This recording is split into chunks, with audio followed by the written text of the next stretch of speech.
Sometimes the smallest voices carry the biggest dreams.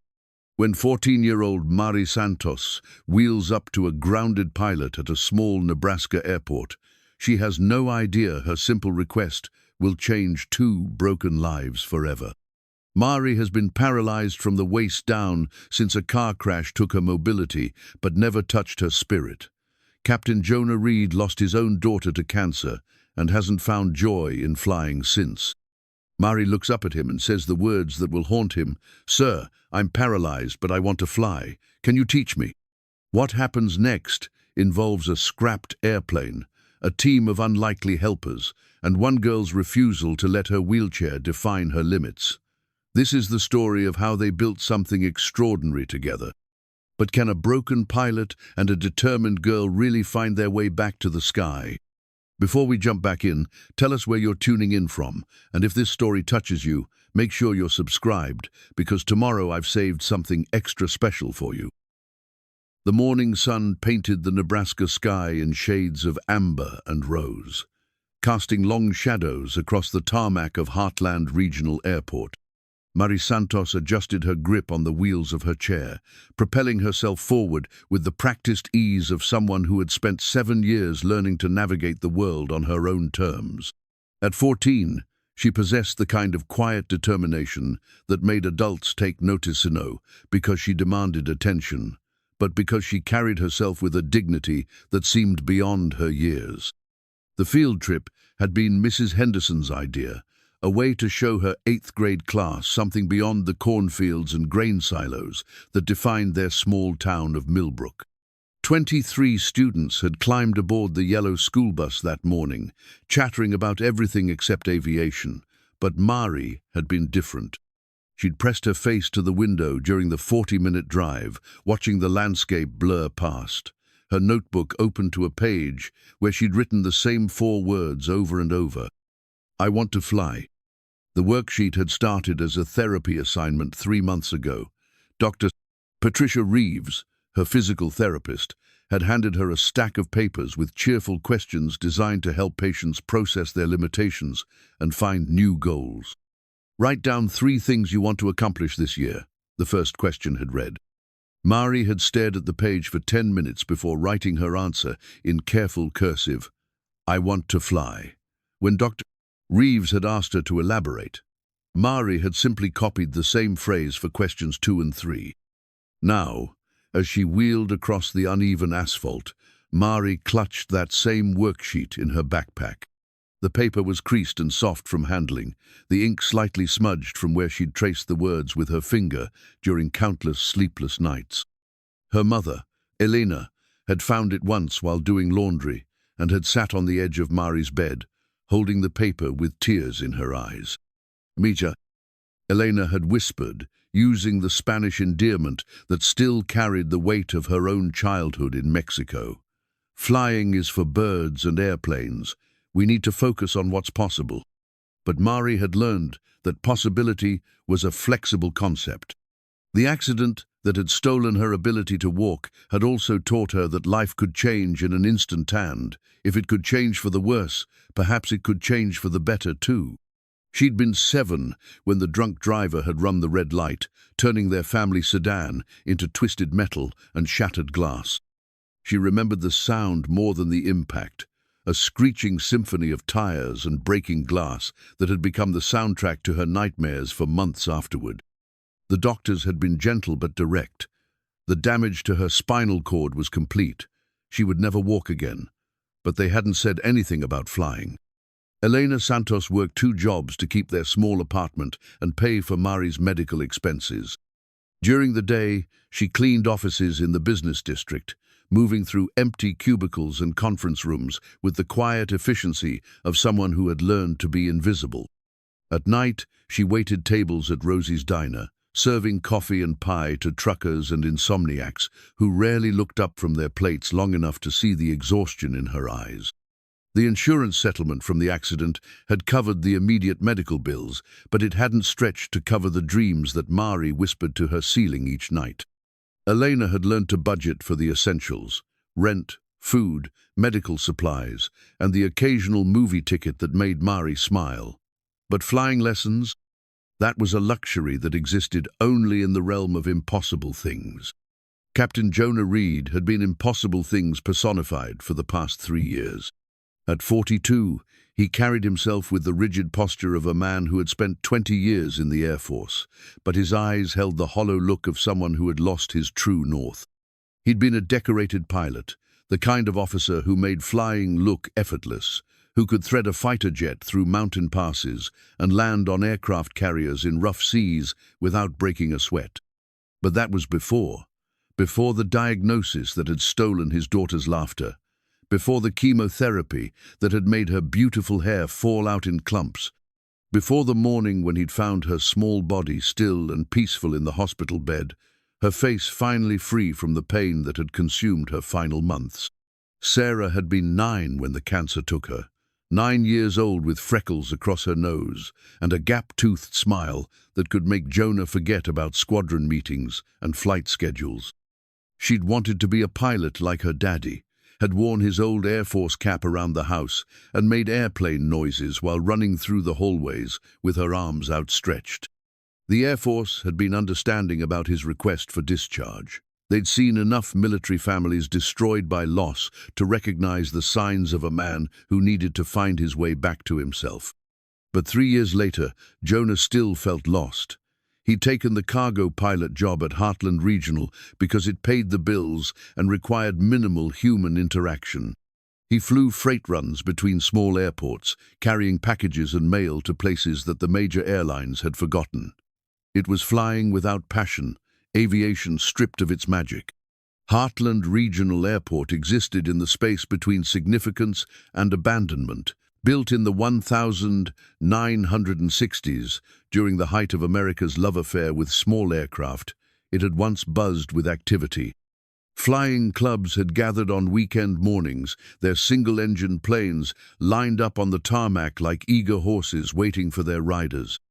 The control tower had been staffed around the clock, and the restaurant had served breakfast to pilots who spoke in the universal language of wind speeds and weather patterns. But times had changed. The flying clubs had dissolved as their members aged and moved away. The restaurant had closed 5 years ago, its windows now covered with plywood and faded notices about unpaid taxes. The control tower still functioned, but only during daylight hours, and usually only when Tom Brennan, the aging air traffic controller, felt like showing up. What remained was a collection of weathered hangars, a single runway that needed resurfacing, and a handful of stubborn individuals who refused to let the airport die completely. There was Mickey Chen, the mechanic who could rebuild any engine ever made, and who spoke in grunts and grease-stained wisdom. His assistant, Danny Rodriguez, was 19 and autistic, but he could diagnose electrical problems by listening to the sound an engine made. Sarah Beth Wilson ran the fuel depot and the tiny office that served as the airport's command center. She was a single mother of 2 who had learned to juggle invoices and radio calls while keeping her 5-year-old son from wandering onto the runway. These were the people who had watched Jonah Reed's transformation from decorated pilot to broken man. They'd seen him arrive 3 years ago, carrying his grief like a weight that threatened to crush him. They'd respected his need for solitude, understanding that some wounds required privacy to heal. But they'd also watched him grow more isolated with each passing month, retreating into a shell that seemed to grow thicker with time. The field trip had been scheduled for a Tuesday morning, when the airport was at its quietest. Mrs. Megantan Tibble Henderson had arranged for the students to tour the hangars, watch a small plane take off, and learn about the history of aviation in Nebraska. It was meant to be educational but not particularly inspiring, a brief glimpse into a world that most of these small-town kids would never enter. But Mari had approached the day with the intensity of someone who had been waiting her entire life for this moment.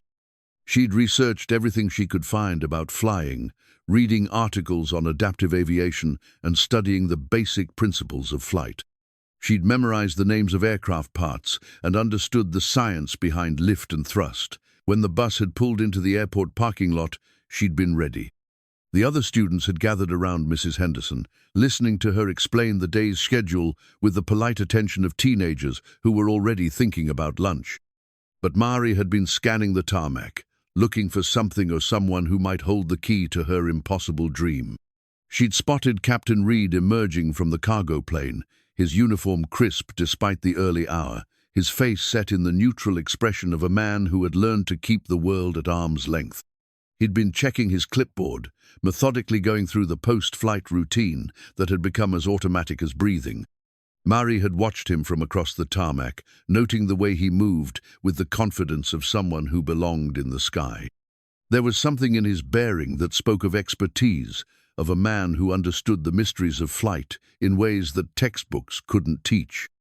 And there was something else, sadness, that seemed to mirror her own, though she couldn't have articulated what she recognized in his distant eyes.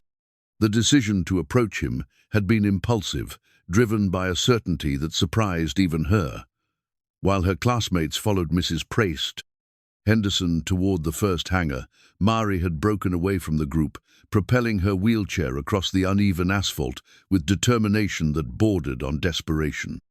She'd practiced the words in her head during the bus ride, rehearsing different ways to ask the question that had been burning in her chest for months. But when the moment came, when she was close enough to see the lines around his eyes and the way his hands held the clipboard like a shield, the carefully rehearsed speeches had disappeared.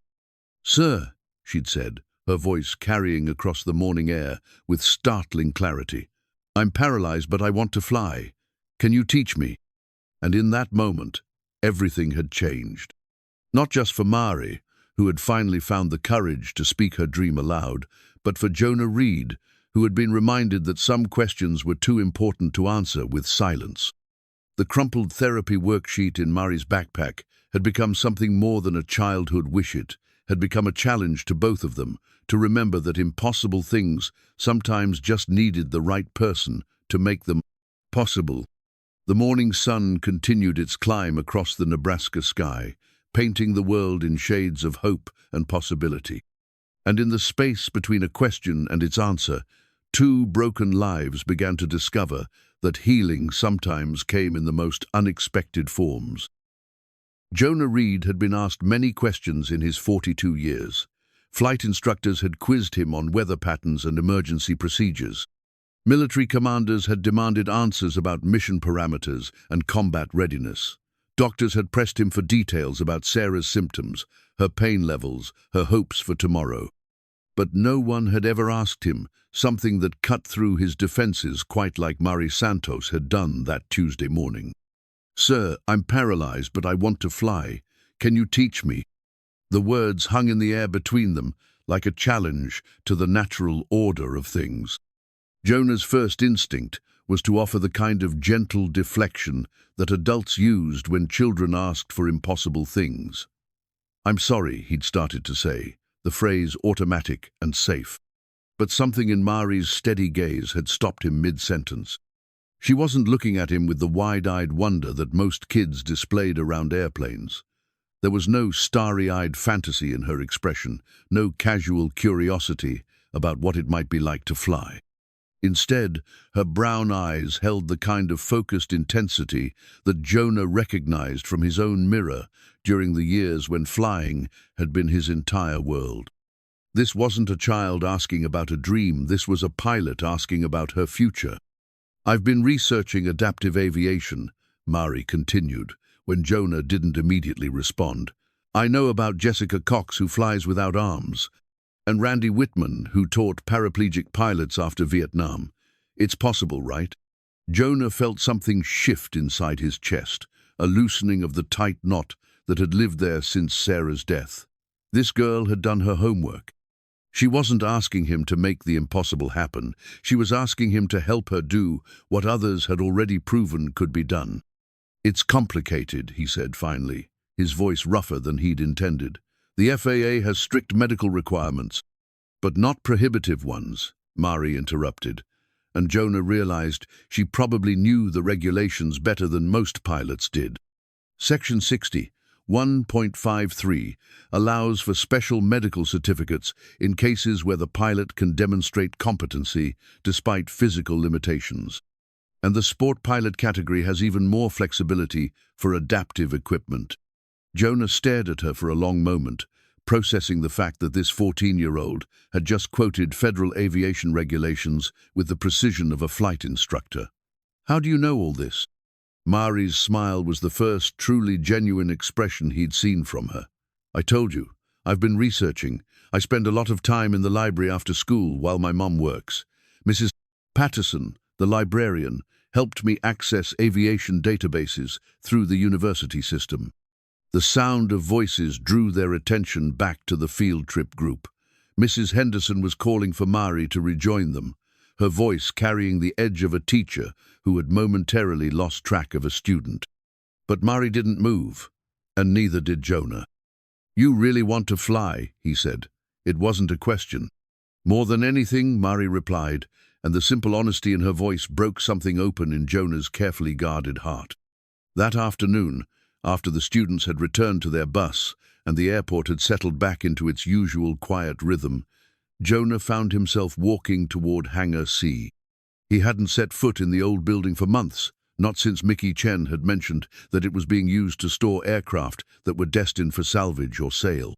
The heavy metal doors groaned as he rolled them open, and dust motes danced in the shafts of afternoon sunlight that slanted through the windows. The Piper Cub sat in the far corner like a forgotten relic from aviation's golden age. Built in 1967, it had been a training aircraft for most of its life, teaching countless student pilots the fundamentals of flight. The fabric covering was faded but intact, and the high-wing design that made Cub so stable and forgiving was still elegant despite the aircraft's obvious age. Jonah approached the plane slowly, running his hand along the wing strut and peering into the cockpit. The interior was basic but functional too: seats, arranged in tandem, simple instruments and mechanical controls that responded to pilot input without the complexity of modern avionics. It was the kind of airplane that taught pilots to truly fly, to feel the air through the controls and understand the subtle language that aircraft spoke to those who knew how to listen. "She's been sitting here for 2 years, Mickey Chen's voice came from behind him. The mechanic had approached silently, wiping his hands on a rag that had seen better decades. Owner couldn't afford the annual inspection, and his kids didn't want to deal with her after he died. Airport's been trying to sell her, but nobody wants a project this big." Jonah climbed onto the wing and looked into the cockpit more carefully. The seats were worn but serviceable, and the control layout was straightforward enough that modifications might be possible. What would it take to get her airworthy? Mickey raised an eyebrow. "You thinking about buying her?" "Maybe," Jonah said, though he wasn't sure where the idea had come from. "Hypothetically, what would she need?" "Engine overhaul for sure, probably 12 to 15,000 for that alone. New radio transponder updates for the modern airspace requirements. Annual inspection and any airworthiness directives that haven't been addressed." Mickey paused, studying Jonah's face. "You're talking about a $25,000 project minimum, probably more like 35 if you want to do it right." Jonah nodded, the numbers settling in his mind like weights. His savings from his Air Force years could handle it, though it would represent a significant investment in something he couldn't quite define yet. "What about modifications? Hypothetically, if someone needed adaptive controls." "For that girl who was here this morning?" Mickey's interruption was gentle but knowing. "Sarah Beth mentioned she was asking you about flying lessons." The airport community was small enough that news traveled fast, and Jonah realized he shouldn't be surprised that his conversation with Mari had already made the rounds. "She knows more about aviation regulations than most pilots," he said. "And you're thinking about actually doing something about it?" Mickey walked around the Cub, his experienced eye cataloging its condition. "Adaptive controls aren't impossible, but they're not simple either. You'd need hand-operated rudder controls, probably a system to manage throttle and propeller pitch. Custom seat and restraint systems. It's been done before, but not often." "But it could be done?" "With enough time, money, and engineering creativity, yeah. It could be done." Mickey paused, his expression thoughtful. "Question is whether you're ready to take on that kind of project. It's not just about the airplane, you know. You'd be taking responsibility for that girl's dream." That's not something you can walk away from halfway through. That evening, Jonah sat in his small apartment, staring at a photograph of Sarah that he kept on his kitchen table. She was wearing his old Air Force cap in the picture, her gap-toothed grin wide with joy as she posed next to a T-6 Texan trainer at an air show they'd attended the summer before her diagnosis. She'd been so excited about the planes, asking endless questions about how they worked and whether she could learn to fly them someday. "Daddy, when I grow up, can I be a pilot like you?" she'd asked that day, and he'd promised her that she could be anything she wanted to be. But cancer had stolen that future, along with all the others she might have chosen, and for 3 years, Jonah had carried the weight of a promise he'd been unable to keep. Now, a 14-year-old girl in a wheelchair was asking him for the same thing his daughter had wanted, the chance to touch the sky. And for the first time since Sarah's death, Jonah found himself wondering if keeping one promise might help him make peace with the one he'd been unable to fulfill. The next day, Mari showed up at the airport after school. She hadn't asked permission or announced her intention. She simply appeared at the fence line, looking through the chain link at the tarmac, where Jonah was performing his pre-flight inspection on the cargo plane. "I've been thinking about what you said," she called out to him, "about it being complicated." Jonah walked over to the fence, noting that Mari had somehow convinced someone to drive her here. The wheelchair van in the parking lot suggested that she'd arranged transportation with the kind of determination that wouldn't accept obstacles. "I don't want you to think I'm naive," Mari continued. "I know it won't be easy. I know it will take time and money, and probably more patience than either of us wants to spend. But I also know that if I don't try, I'll spend the rest of my life wondering what might have been possible." Jonah looked at her through the fence, seeing something of Sarah's determination in her steady gaze. "What does your mother think about this?" Mari's expression flickered slightly. "She doesn't know I'm here. She thinks I'm at the library." "That's not what I asked. She thinks flying is too dangerous for someone like me. She thinks I should focus on realistic goals." Mari's hands tightened on the wheels of her chair. "But what if realistic isn't enough? What if I need something impossible to make life worth living?" The question hit Jonah with unexpected force. For 3 years, he'd been living a realistic, life-steady job, safe routine, no risks that might lead to more loss. But Mari was right about one thing. Realistic wasn't enough. Realistic was just another word for settling for less than what your heart demanded. "There's an old Piper Cub in Hangar C," he said slowly. "She's not much to look at right now, but she's got good bones. If someone was serious about learning to fly, really serious, she might be worth saving." Mari's eyes lit up with an intensity that reminded Jonah of Christmas morning, of birthday wishes coming true. "Can I see her?" "Only if you promise to be honest with your mother about what you're thinking. I won't be part of keeping secrets that might put you in danger." "I promise," Mari said without hesitation. "But can I see her first? Before I try to explain something I'm not sure I understand myself." 30 minutes later, they stood in the dusty hangar, looking at the Piper Cub in the golden light of late afternoon. Mari had transferred from her wheelchair to the plane's wing with surprising agility, and now she sat in the pilot's seat, her hands resting on the control yoke with reverent care.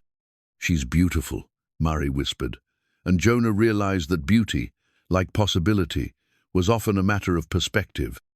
"Give me one summer," he heard himself saying, the words emerging before his rational mind could stop them. "Give me one summer, and we'll see if we can touch the clouds together." Mari turned to look at him, and Jonah saw tears tracking down her cheeks.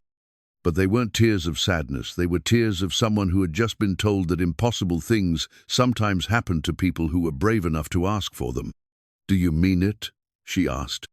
Jonah thought about Sarah, about promises kept and promises broken, about the difference between existing and truly living. "I mean it," he said, "but we do this right, legal, safe, and with your mother's blessing. Deal?"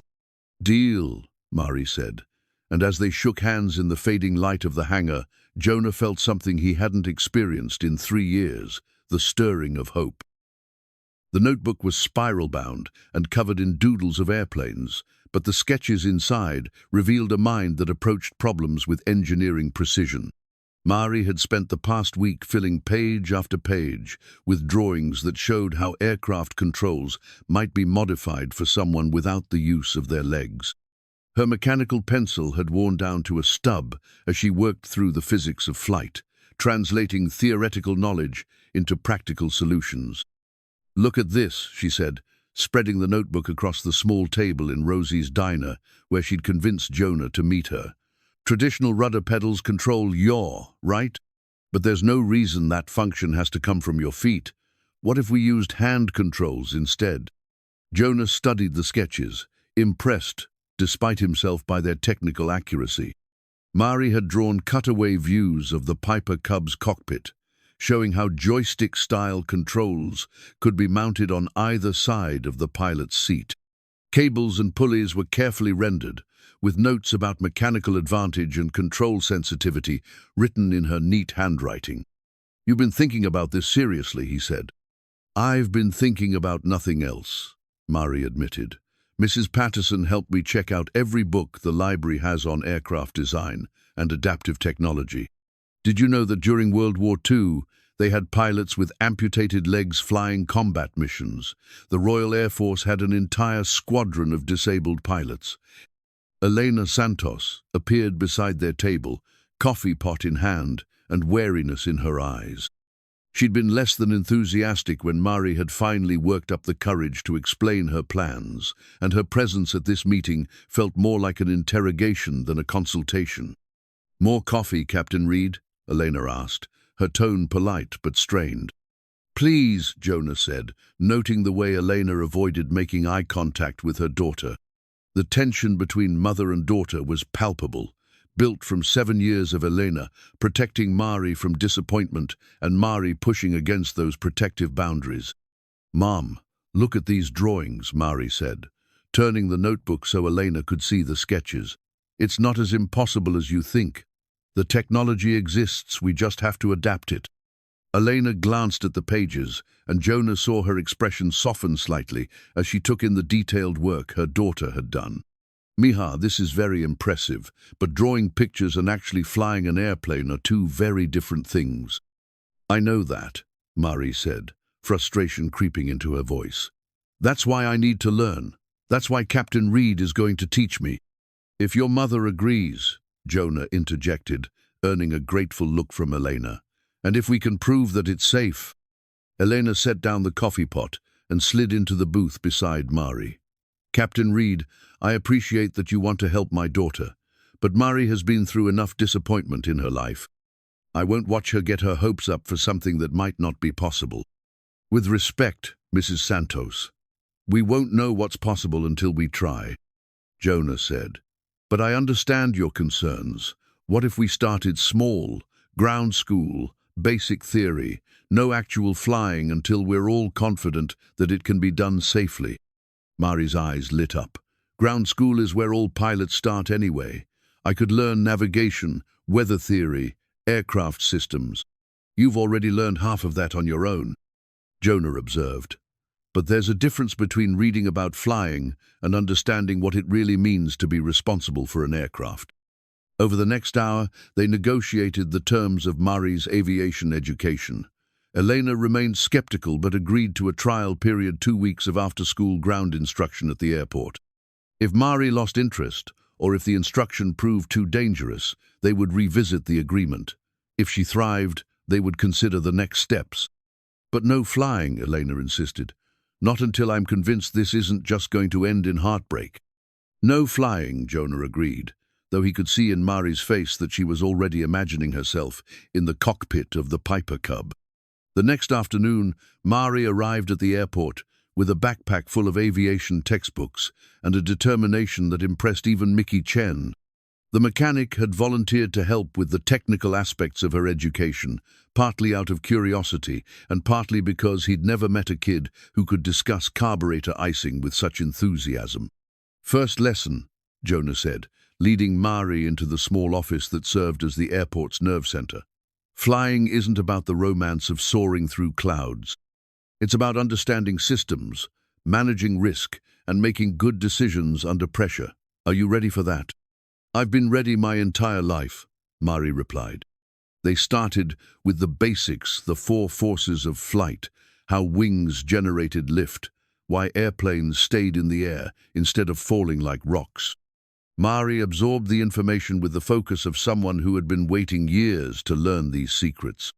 She asked questions that revealed deep thinking, challenged assumptions that most student pilots accepted without examination, and took notes with the precision of a court stenographer.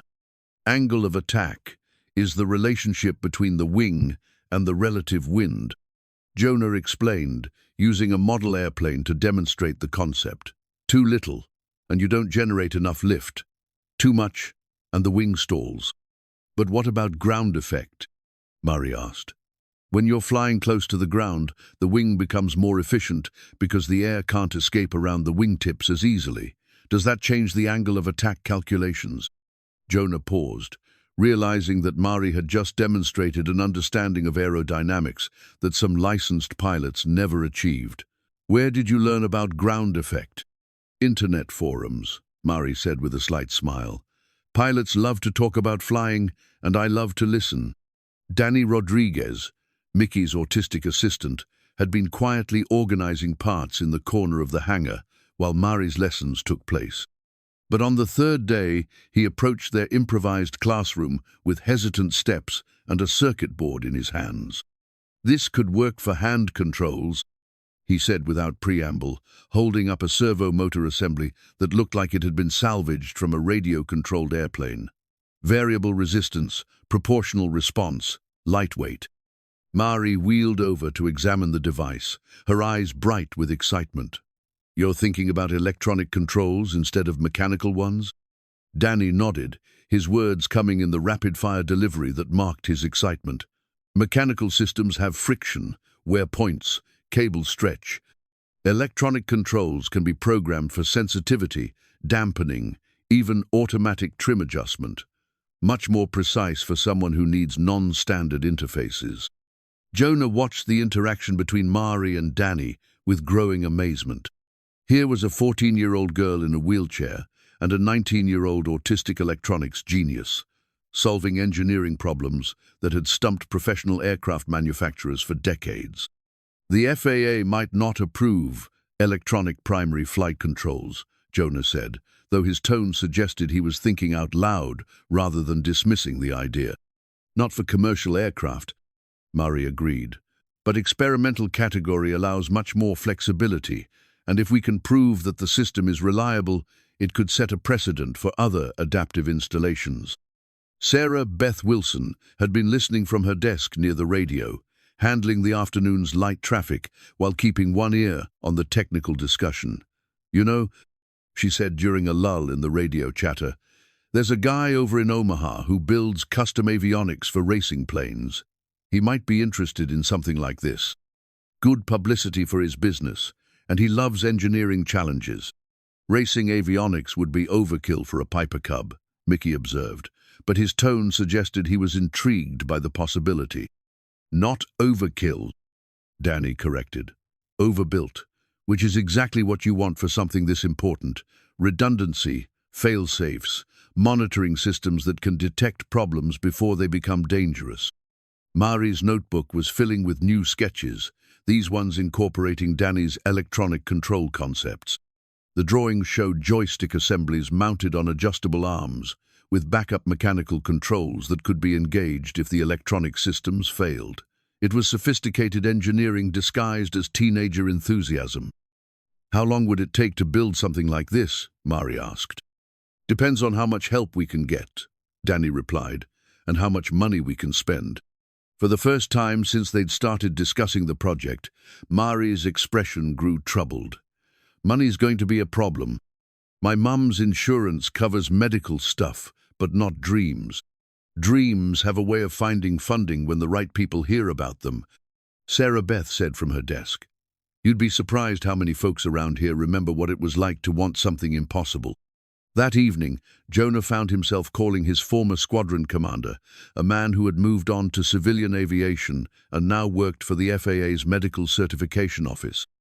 The conversation was awkward at first. They hadn't spoken since Sarah's funeral, but, as Jonah explained the situation, his old friend's interest grew. Adaptive controls for a paraplegic pilot in experimental category, Lieutenant Colonel James Morrison mused over the phone. It's not unprecedented, but it's not common either. What's the girl's medical status? Complete 12 spinal cord injury, no sensation or movement below the waist, but full function in her upper body, sharp mind, and more motivation than most pilots I've known. Medical certificate might be possible with the right documentation and demonstration of competency. Sport pilot category would be easier than private pilot, but either one could work if she can prove she can safely operate the aircraft. Jonah felt a flutter of hope in his chest. So it's not impossible. Nothing's impossible, Jonah. You should know that better than anyone. The question is whether you're ready to take on a project this big. Teaching someone to fly is always a responsibility, but this is different. This is about proving that the sky belongs to everyone, regardless of what their body can or can't do. After the call ended, Jonah sat in his quiet apartment, looking at the photograph of Sarah. For 3 years, he'd felt like a pilot without wings, grounded by grief and guilt. But Mari's determination was reminding him that flight had never been about the absence of obstacles. It had always been about the courage to overcome them. Tomorrow, he would call the owner of the Piper Cub and make an offer. Tomorrow, he would begin the process of turning a 14-year-old's impossible dream into something that might, with enough work and faith, actually happen. And tomorrow, for the first time since Sarah's death, he would remember what it felt like to believe in the magic of flight. The video camera was older than Mari, borrowed from the school's media center along with a tripod that had seen better decades. But technology wasn't what mattered, it was the story being told. And Mari had spent 3 days writing and rewriting the script until every word carried the weight of her conviction.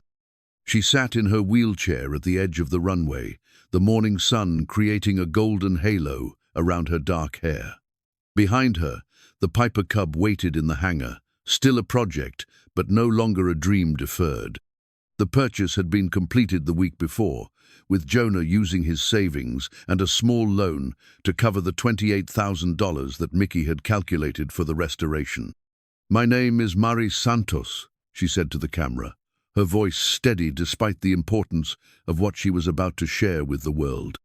"I'm 14 years old, and I've been paralyzed from the waist down since I was 7.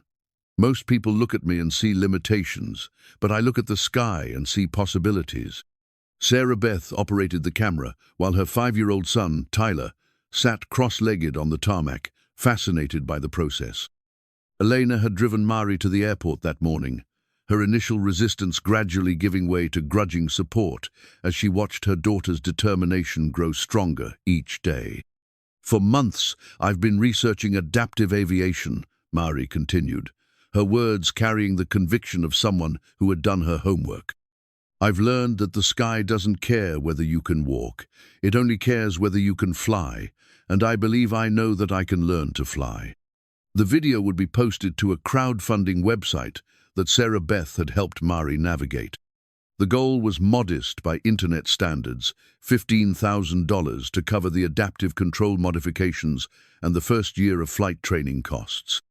But for a small-town girl with big dreams, it represented a leap of faith that felt as daunting as her first solo flight would be. "This is Captain Jonah Reed," Mari said as Jonah stepped into the frame, his Air Force bearing evident even in civilian clothes. "He's a decorated military pilot who has agreed to teach me to fly. Together, we're going to prove that determination can overcome any obstacle." Jonah felt uncomfortable on camera, but Mari's passion was infectious. "Aviation has always been about pushing boundaries," he said, his voice growing stronger as he spoke. The Wright brothers were told that human flight was impossible. Chuck Yeager was told that breaking the sound barrier couldn't be done. Every advance in aviation history has come from someone who refused to accept that something couldn't be achieved. The video showcased the Piper Cub in its current state, engine removed, fabric worn but intact, the cockpit empty but full of potential. Mickey Chen explained the restoration process in his characteristic gruff manner, while Danny Rodriguez demonstrated the electronic control concepts with an enthusiasm that translated clearly to viewers who might not understand the technical details. "This isn't just about one girl learning to fly," Mari concluded, looking directly into the camera with the intensity that had first captured Jonah's attention. "This is about changing what's possible for everyone who has been told their dreams are too big or too dangerous or too different. This is about proving that the sky belongs to all of us." The video went live on a Tuesday morning, shared initially among the small community of Millbrook residents who had heard about Mari's project through the reliable network of small-town gossip. Elena posted it to her Facebook page, reaching the network of single mothers and hospital workers who had become her support system over the years. Sarah Beth shared it with aviation forums and disability advocacy groups she'd found online. For the first day, the response was modesta: few hundred views, several dozen shares, and comments from friends and neighbors offering encouragement. But something about Mari's story resonated beyond the immediate community. Aviation enthusiasts began sharing the video with their own networks. Disability advocates discovered it and passed it along to organizations focused on expanding opportunities for people with physical limitations.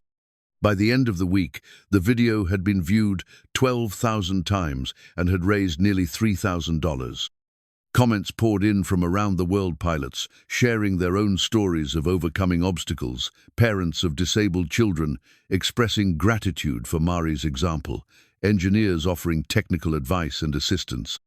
"Look at this one," Sarah Beth said, reading comments during one of Mari's afternoon ground school sessions. "It's from a guy in Australia who builds adaptive racing cars. He says he'd like to help with the control system design." And this one's from a woman in Canada who learned to fly after losing her leg in Afghanistan. Elena added, her voice carrying surprise at the global response her daughter had generated. "She's offering to share her medical certification paperwork as a reference." The attention was overwhelming and inspiring in equal measure. Mari found herself answering emails from engineering students, pilots, and other disabled teenagers who had been told their own dreams were impossible. Each message reinforced her conviction that this project was about more than just learning to fly. It was about expanding the definition of what was possible. The first significant donation came from an unexpected source. Dr. Patricia Reeves, Mari's physical therapist, had seen the video through one of her colleagues and had been moved by the transformation in her patient's outlook and determination. "I've been working with Mari for years," Dr. Reeves explained during a visit to the airport. "I've seen her struggle with depression, with the feeling that her life was somehow smaller because of her disability. But this project has given her something I couldn't provide in any therapy session: hope." Dr. Reeves' donation of $5,000 came with a letter explaining that she had seen too many young people with spinal cord injuries lose their sense of possibility. Mari's project represented the kind of breakthrough that could inspire others to pursue their own seemingly impossible goals. The money allowed them to begin serious work on the adaptive control system. Danny Rodriguez had connected with the avionics specialist in Omaha, and together they had designed a system that was both sophisticated and reliable. The primary controls would be operated through joystick assemblies mounted on adjustable arms with electronic interfaces that could be programmed for individual sensitivity and response characteristics. "The beauty of electronic controls is customization," the Omaha specialist, Jake Morrison, explained during his first visit to Heartland Regional. "We can adjust response curves, add dampening for turbulence, even program different modes for different phases of flight. Takeoff might need more sensitive controls, while cruise flight could use more stability." The engineering challenges were significant but not insurmountable. The rudder controls required the most innovation, since traditional aircraft relied on foot pedals to control yaw. Danny's solution involved pressure sensors mounted on the sides of Mari's seat, allowing her to control rudder function through subtle shifts in her body weight and arm position. "It's similar to how Paralympic athletes control racing wheelchairs," Danny explained to Mari during one of their technical sessions. small movements creating precise control inputs. Your body already knows how to balance and adjust. We're just translating those instincts to aircraft control. The throttle and mixture controls were relocated to the left side of the cockpit, within easy reach of Mari's hand. The propeller pitch control was integrated into the electronic system, allowing fine adjustments through a rotary switch rather than a traditional lever. Even the radio and navigation equipment were repositioned to accommodate Mari's reach and sitting position. As word of the project spread, volunteers began appearing at the airport. A group of retired machinists from the local manufacturing plant offered to help with custom parts fabrication. High school students from the engineering program started spending afternoons at the hangar, learning about aircraft systems while contributing to the restoration work. "I've never seen anything like this," Mickey Chen admitted to Jonah one evening as they watched volunteers carefully sanding the Cub's wing struts. 30 years I've been working on airplanes, and I've never had so many people excited about a single project." The community aspect of the restoration was as important as the technical work. Elena found herself spending evenings at the airport, initially to supervise Mari's activities, but gradually becoming invested in the project herself. She learned about aircraft fabric repair from Sarah Beth, helped with organizing parts and tools, and discovered that her daughter's dream was becoming a shared endeavor that brought out the best in everyone involved. "I was wrong to doubt this," Elena told Jonah one evening as they watched Mari explain propeller theory to a group of middle school students who had come to see the famous airplane. "I thought I was protecting her from disappointment, but I was really protecting myself from hope." The crowdfunding campaign reached its initial goal after 3 weeks, but donations continued to arrive as the story spread through social media and aviation publications. A feature article in Flying Magazine brought national attention to the project, and a local television station produced a segment that was picked up by national networks. The increased visibility brought both opportunities and challenges. Aircraft manufacturers began reaching out, offering components and technical support. But the attention also attracted skeptics who questioned whether it was safe or appropriate to help a disabled teenager pursue aviation. "Some of these comments are pretty harsh," Sarah Beth warned Mari as they reviewed the latest online responses. "People saying this is too dangerous, that we're setting you up for failure." Mari read through the negative comments with the same careful attention she gave to technical manuals. "They're afraid," she said finally. "They're afraid of what it means if I succeed. Because if someone like me can fly, then maybe they don't have any excuse for not pursuing their own dreams." The wisdom in her response reminded Jonah of why he had agreed to this project in the first place. Mari wasn't just learning to fly, she was teaching everyone around her that courage was a choice, and that the biggest limitations were often the ones people imposed on themselves.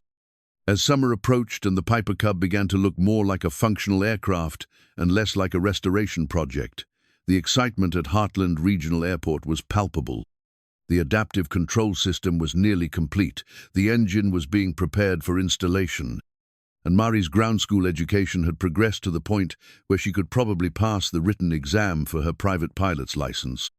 But the most significant change wasn't in the airplane, or even in Mari's knowledge, it was in the community that had formed around her dream. The airport that had been slowly dying was now alive with purpose and possibility. And in the center of it all was a 14-year-old girl who had refused to accept that the sky was beyond her reach, inspiring everyone around her to reach a little higher themselves. The leather flight log was worn smooth by decades of handling, its pages filled with entries that chronicled Jonah's journey from nervous student pilot to seasoned Air Force commander. Mari had discovered it while organizing the ground school materials in the small office, and she'd spent 20 minutes reading through the entries with the reverence of someone studying sacred text. First solo, June 15, 1999. Perfect weather, slight crosswind from the west. Finally understood what instructors mean when they say the airplane flies itself if you let it. The early entries were filled with the excitement of discovery. Each flight, a new adventure in understanding the mysteries of aviation. But as Mari turned the pages, the entries changed. The handwriting remained the same, but the tone grew more serious, more focused. Combat missions were recorded with clinical precision dates, aircraft types, mission objectives.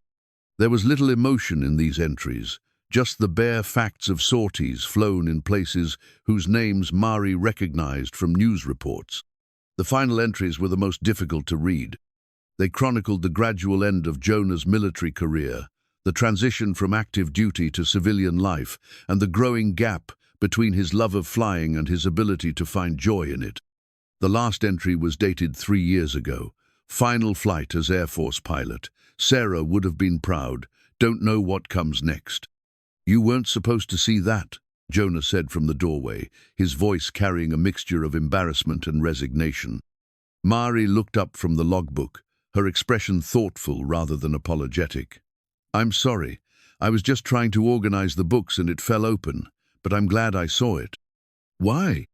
Because it helps me understand why you're helping me. You're not just teaching me to fly, you're trying to remember why flying mattered to you in the first place.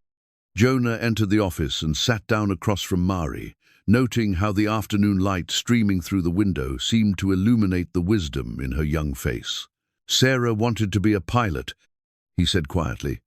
Just like you, she had your same determination, your same refusal to let anything stop her from dreaming. Tell me about her. For a moment, Jonah hesitated. He'd avoided talking about Sarah for 3 years, even in therapy sessions that his commanding officer had required after her death. But something about Mari's steady presence made the words feel safe. She was 9 when the cancer took her, but she was already planning her career in aviation. She'd memorized the performance specifications of every military aircraft, could identify planes by their engine sounds alone. She used to say that she wanted to fly higher than anyone had ever flown before. Mari reached across the table and placed her hand on the flight log. She still can.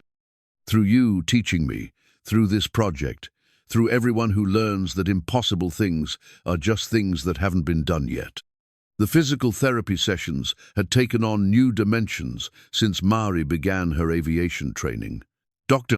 Reeves had modified the exercises to focus on the specific muscle groups and coordination skills that would be essential for aircraft control.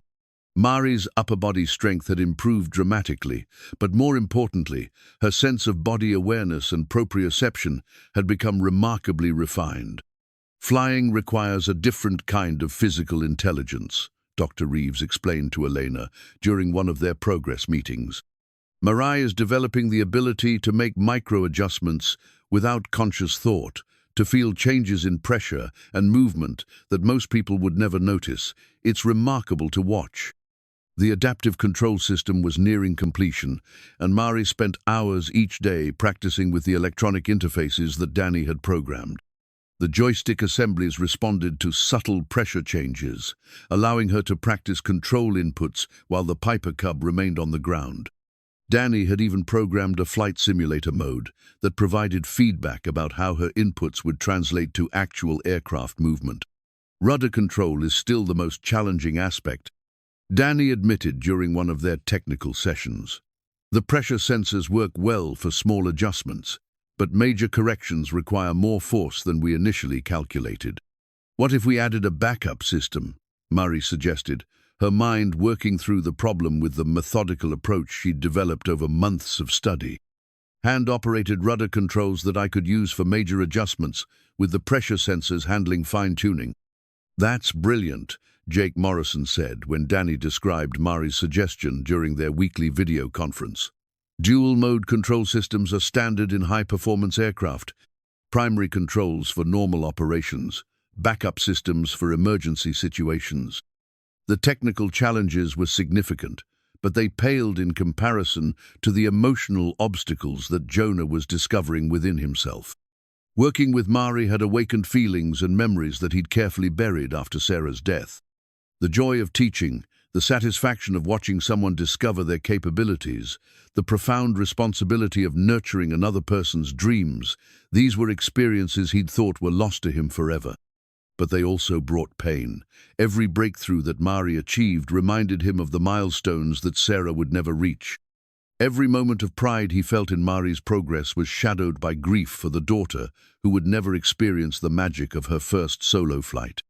"You're allowed to be happy," Dr. Margaret Ellis, his therapist, reminded him during one of their sessions. "Sarah's death doesn't require you to stop living, to stop finding joy in the things that once brought you pleasure." "It feels like betrayal," Jonah admitted, "like I'm replacing her somehow." "You're not replacing her. You're honoring her memory by sharing the gift she wanted to receive. Sarah wanted to fly, but cancer took that possibility away. Mari wants to fly, and you have the opportunity to make that possible. That's not betrayal, that's the most beautiful kind of remembrance." The airport community had grown around the project in ways that surprised everyone involved. What had started as a small group of volunteers had evolved into a network of supporters that stretched across the country. Aviation enthusiasts made pilgrimages to Heartland Regional to see the Piper Cub and meet Mari. Engineering students used the adaptive control system as the subject of thesis projects. Disability advocacy groups pointed to Mari's project as an example of what was possible when society refused to accept limitations. Mickey Chen found himself giving tours of the restoration work to visitors who arrived almost daily. "30 years I've been fixing airplanes," he told a group of engineering professors from the state university, "but I've never worked on one that meant as much to so many people." The Cub itself was transforming from a neglected relic into a showcase of innovative engineering. The adaptive control installation had required custom fabrication work that pushed the limits of what was possible within experimental aircraft regulations. But every component had been designed with redundancy and safety as primary considerations. "This isn't just about making it possible for Mari to fly," Jake Morrison explained to a reporter from Aviation Week. "We're creating a template that could be adapted for other pilots with similar physical limitations.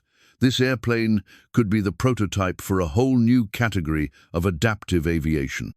Elena's relationship with the project had evolved from grudging acceptance to active participation. She'd learned to perform fabric repairs under Sarah Beth's guidance, had mastered the intricacies of aircraft documentation requirements, and had become Mari's most effective advocate when dealing with bureaucratic obstacles. "I spent 7 years protecting Mari from disappointment," Elena told Dr. Reeves during one of their conversations. "But I was really protecting myself from hope. This project has taught me that hope isn't something to be afraid of. It's something to be nurtured and shared." The media attention had brought unexpected challenges. Internet critics questioned the wisdom of encouraging a disabled teenager to pursue aviation, and some commenters suggested that the project was either a publicity stunt or a recipe for tragedy. Mari read every comment, positive and negative, with the same careful attention she gave to technical manuals. "They're afraid," she told Jonah one evening as they reviewed the latest online responses. "They're afraid of what it means if I succeed. Because if someone like me can fly, then maybe their own limitations aren't as fixed as they thought." But the positive responses far outweighed the negative ones. Letters arrived daily from disabled individuals who had been inspired by Mari's example to pursue their own seemingly impossible goals. Parents of disabled children wrote to express gratitude for showing their sons and daughters that limitations were often just starting points for innovation. "You've become a symbol," Sarah Beth observed as she helped Mari sort through the mail that arrived each day. "That's a big responsibility for a 14-year-old. "It's not about being a symbol," Mari replied. "It's about proving that ordinary people can do extraordinary things if they're willing to work hard enough and refuse to give up." The engine installation was scheduled for the following week, a milestone that would transform the Piper Cub from an interesting project into a potentially airworthy aircraft. The Lycoming O320 had been completely overhauled, its components inspected and replaced according to standards that exceeded FAA requirements. When it was bolted into place, the Cub would be one step closer to its first flight in more than 2 years. But as the project approached its most critical phase, Jonah found himself struggling with fears that had nothing to do with technical specifications or regulatory requirements. The closer they came to actual flight, the more real the risks became. He was asking Mari to trust her life to systems that had never been tested, to pursue a dream that could end in tragedy. "What if something goes wrong?" he asked Dr. Ellis during their session the week before the engine installation.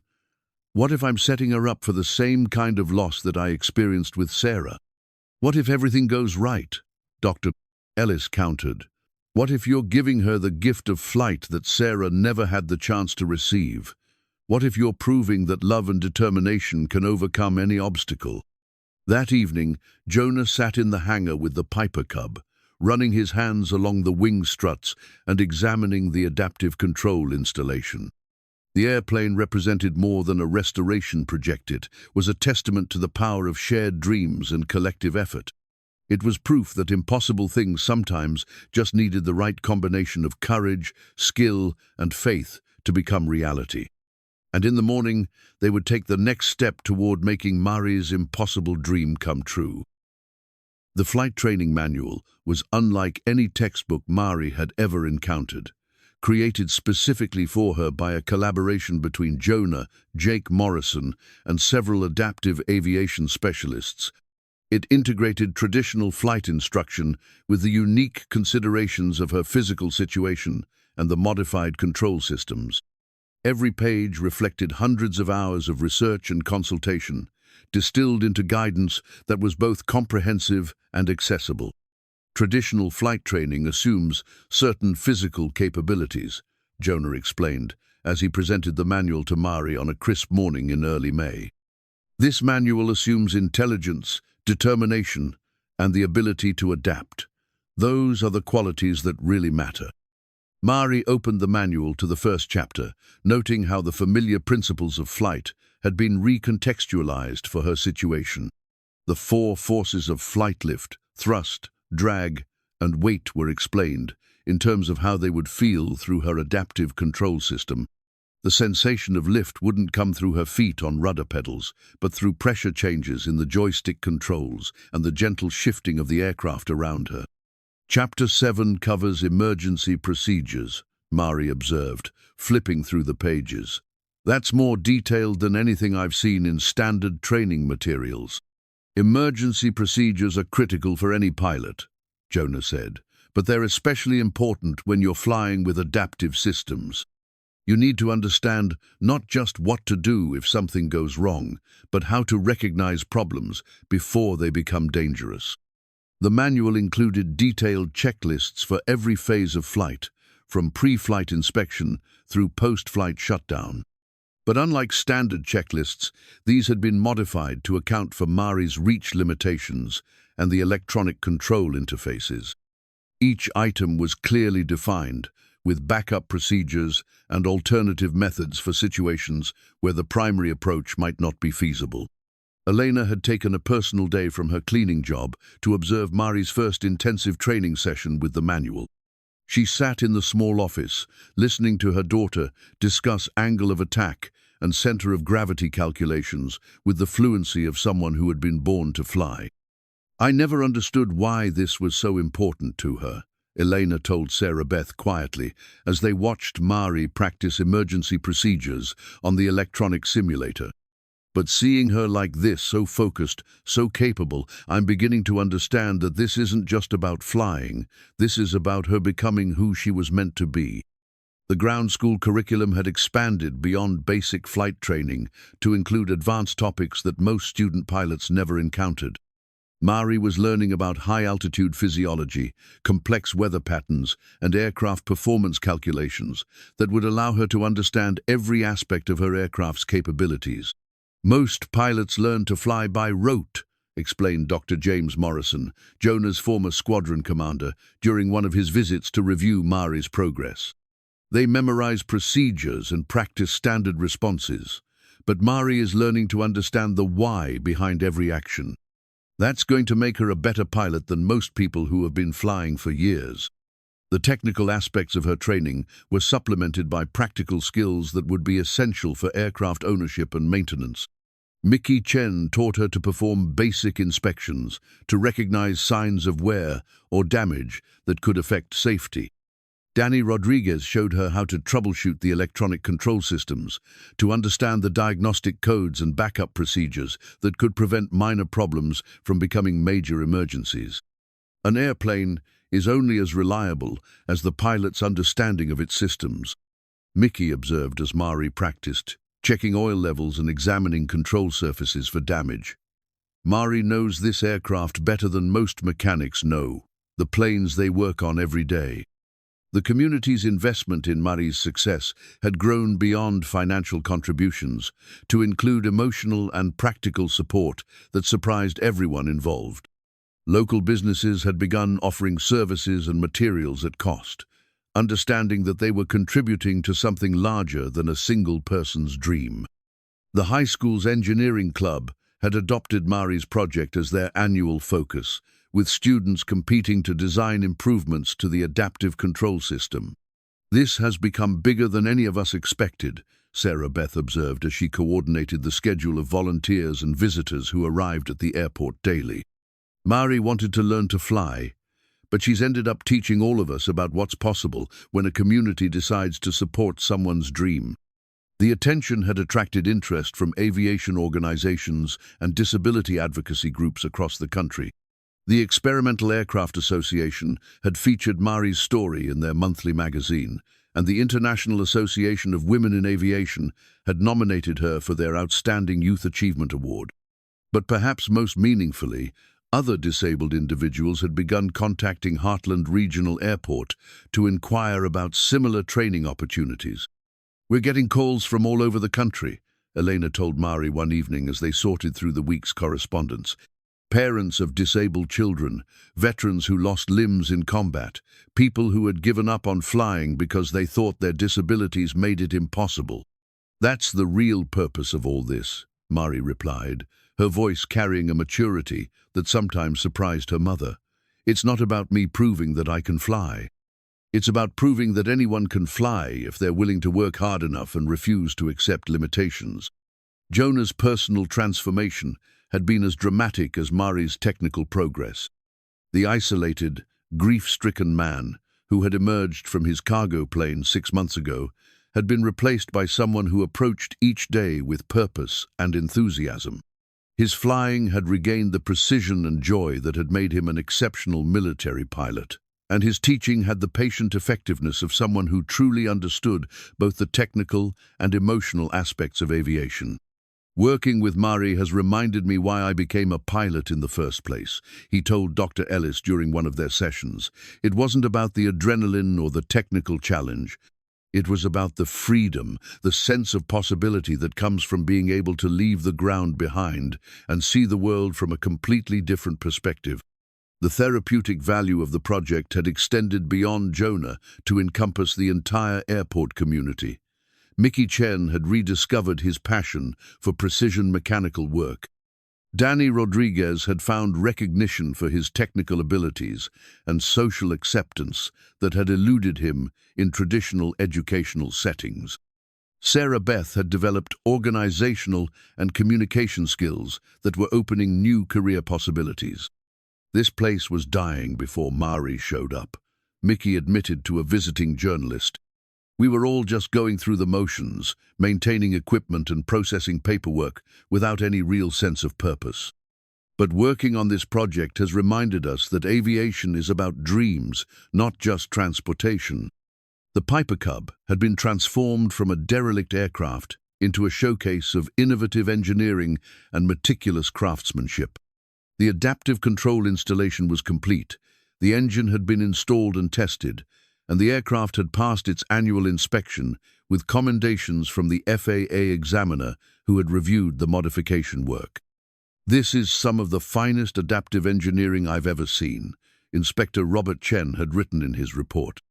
"The installation meets or exceeds all applicable standards, and the redundancy and safety systems are exemplary. This aircraft should serve as a model for future adaptive aviation projects." But the most significant milestone was Mari's growing confidence in her ability to actually control the aircraft. Hours of simulator practice had developed her muscle memory and spatial awareness to the point where operating the adaptive controls felt as natural as managing her wheelchair. Her understanding of aircraft systems was comprehensive, and her decision-making skills under pressure were remarkably mature.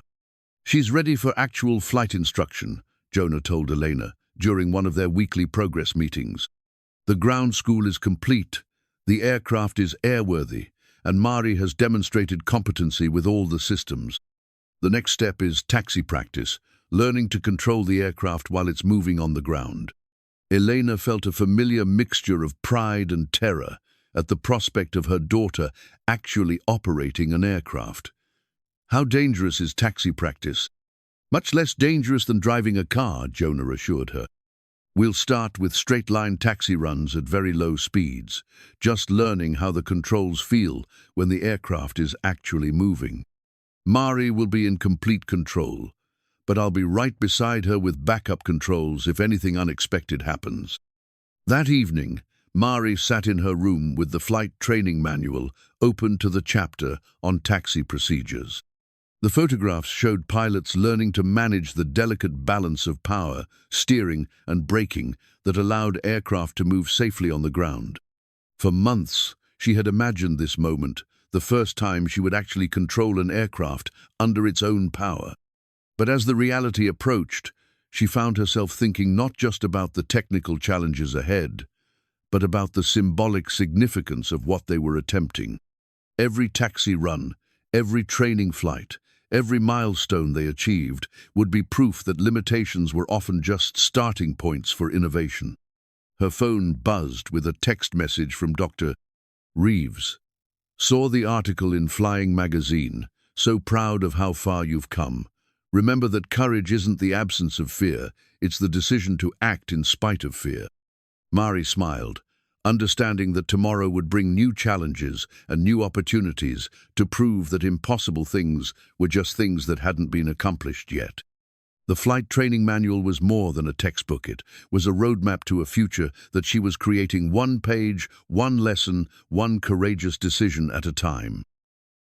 The white government sedan pulled into the Heartland Regional Airport parking lot at precisely 9:00 a.m. on a Tuesday morning that had started like any other. Inspector Margaret Foster emerged from the vehicle with the kind of purposeful stride that suggested official business and potential problems. She wore the standard FAA uniform and carried a briefcase that looked substantial enough to contain the regulatory framework that could either validate or destroy 6 months of work. Mari was in the hangar, performing her morning pre-flight inspection of the Piper Cub when Sarah Beth hurried over with news of the unexpected visitor. "There's an FAA inspector here," she said, her voice tight with concern. "She's asking to see all the documentation for the modification work." The timing couldn't have been worse. Mari was scheduled for her first actual taxi practice that afternoon, the culmination of months of ground school and simulator training. The aircraft had passed its annual inspection, but this was an unscheduled visit that had the potential to ground the project indefinitely. "This is Inspector Foster from the Des Moines FSDO," the woman announced as Jonah approached. "I'm here to conduct a comprehensive review of the experimental aircraft modification work that's been conducted on this Piper Cub." Jonah felt his stomach tighten. Flight Standards District offices had the authority to ground aircraft for any safety concerns, and unscheduled inspections usually meant that someone had filed a complaint or expressed concerns about the work being done. "Is there a specific issue you're investigating?" "I've received several reports questioning the safety and appropriateness of adaptive modifications being installed for a minor pilot with significant physical limitations," Inspector Foster replied, her tone professionally neutral. "My job is to ensure that all work meets applicable standards and that no unsafe conditions exist." Mari wheeled out of the hangar, her expression determined despite the obvious stress of the situation. She had spent months preparing for every aspect of her training except this, the possibility that bureaucratic concerns might override technical competence and careful preparation. "I'm Mari Santos," she said, extending her hand to Inspector Foster with the confidence that had impressed adults throughout her aviation journey. "I assume you're here about my airplane." Inspector Foster shook Mari's hand, and for a moment, her official demeanor softened slightly. "I'm here to ensure that your airplane is safe, Miss Santos. That's my responsibility to you and to everyone else who shares the airspace." What followed was the most thorough inspection that anyone at Heartland Regional had ever witnessed. Inspector Foster examined every component of the adaptive control installation, reviewed every document related to the modification work, and questioned every aspect of the engineering decisions that had been made. She tested the electronic systems, verified the backup procedures, and scrutinized the redundancy measures that had been built into the design. "This is remarkably sophisticated work," she admitted to Jake Morrison during a detailed technical discussion about the control interface programming. "The redundancy systems exceed what I see in most certified aircraft installations." Danny Rodriguez demonstrated the electronic control system with the nervous precision of someone whose life's work was being evaluated by a federal inspector. He explained the programming logic, the fail-safe procedures, and the diagnostic capabilities that could detect problems before they became dangerous. "The system monitors itself continuously," Danny said, his words coming in the rapid-fire delivery that marked his excitement despite the stress. "Any anomaly triggers both visual and audible warnings, and the pilot can switch to backup mechanical controls within 2 seconds. Inspector Foster made notes as Danny spoke, her expression revealing nothing about her assessment of the technical work. But her questions were informed and intelligent, suggesting a deeper understanding of adaptive aviation than anyone had expected from a routine inspection. "Tell me about your training program," she said to Mari after completing her examination of the aircraft. "What preparation have you completed for actually flying this aircraft?" Mari had been dreading this question, knowing that her training program was comprehensive but unconventional. "I've completed the equivalent of a private pilot ground school curriculum, plus additional training in adaptive control systems and emergency procedures specific to my physical situation. I've logged 60 hours of simulator time and passed practice versions of both the knowledge and practical tests. But no actual flight time." "We were scheduled to begin taxi practice today," Jonah interjected, building gradually toward actual flight instruction as Mari demonstrates competency with each phase. Inspector Foster consulted her notes, and Mari felt her future hanging in the balance of whatever decision was forming in the inspector's mind. 6 months of work, thousands of dollars in donations, and the hopes of disabled individuals around the world could be ended by a single regulatory determination. "Miss Santos," Inspector Foster said finally, "I need to ask you a question, and I want you to think carefully before you answer. Why is flying so important to you that you're willing to go through all this effort and expense?" Mari had been asked variations of this question dozens of times, but never with such high stakes attached to her answer. She thought about the therapy worksheet that had started everything, about the nights she'd spent researching adaptive aviation, about the community that had formed around her dream. "Because flying represents freedom," she said, her voice steady despite the emotional weight of the moment. "Not just the freedom to leave the ground, but the freedom to prove that limitations are often just starting points for innovation. If I can learn to fly, it proves that other people can pursue their own impossible dreams." Inspector Foster studied Mari's face for a long moment, then turned to examine the crowd that had gathered around the hangar. Airport workers, volunteers, and visitors had all stopped their activities to witness this critical moment in the project's development. "Mr. Reed," Inspector Foster said to Jonah, "I need to speak with you privately." They walked away from the group, and Mari felt her heart racing as she watched their conversation unfold in gestures and expressions she couldn't interpret. Elena moved closer to her daughter, placing a protective hand on Mari's shoulder. "Whatever happens," Elena whispered, "we'll figure out a way forward. This isn't the end of anything." But Mari was watching Inspector Foster's body language, noting that the conversation with Jonah seemed less confrontational than she had feared. After 10 minutes, they returned to the group, and Inspector Foster's expression had shifted from official neutrality to something that might have been approval. Miss Santos, Inspector Foster said, I have to tell you something. I didn't come here today just because of complaints about your project. I came here because of my own curiosity about what you've accomplished. The confession caught everyone off guard. Mari felt the tension in her shoulders ease slightly, though she remained cautious about reading too much into the inspector's words. 25 years ago, Inspector Foster continued, I was a young pilot who lost my left leg in a motorcycle accident. I was told that my flying career was over, that adaptive controls weren't sophisticated enough to allow safe operation of aircraft. I accepted that judgment and moved into the regulatory side of aviation instead. The revelation recontextualized everything about the morning's inspection. Inspector Foster wasn't just evaluating technical compliances. He was examining the possibilities she had been told didn't exist when she was Mari's age. But watching your project develop, reading the technical reports, seeing the sophistication of what you've built here, it's made me realize that I gave up too easily. The technology exists now that didn't exist when I was injured. You've proven that adaptive aviation is not only possible but practical. Mari felt tears gathering in her eyes as she understood the full implications of what Inspector Foster was saying. You could still learn to fly, she said softly. It's not too late. Maybe not, Inspector Foster agreed. But right now, my job is to ensure that you can fly safely. And based on my inspection today, I can tell you that this aircraft and your training program exceed every standard I can apply.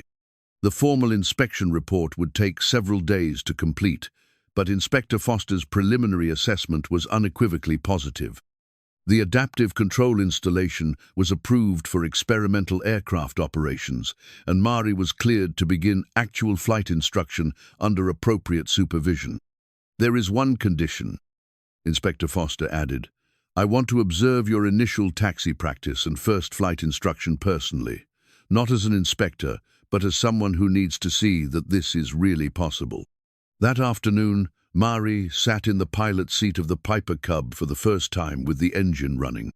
The adaptive controls responded to her inputs with the precision that months of practice had developed, and the aircraft moved forward under her command with a grace that felt almost magical.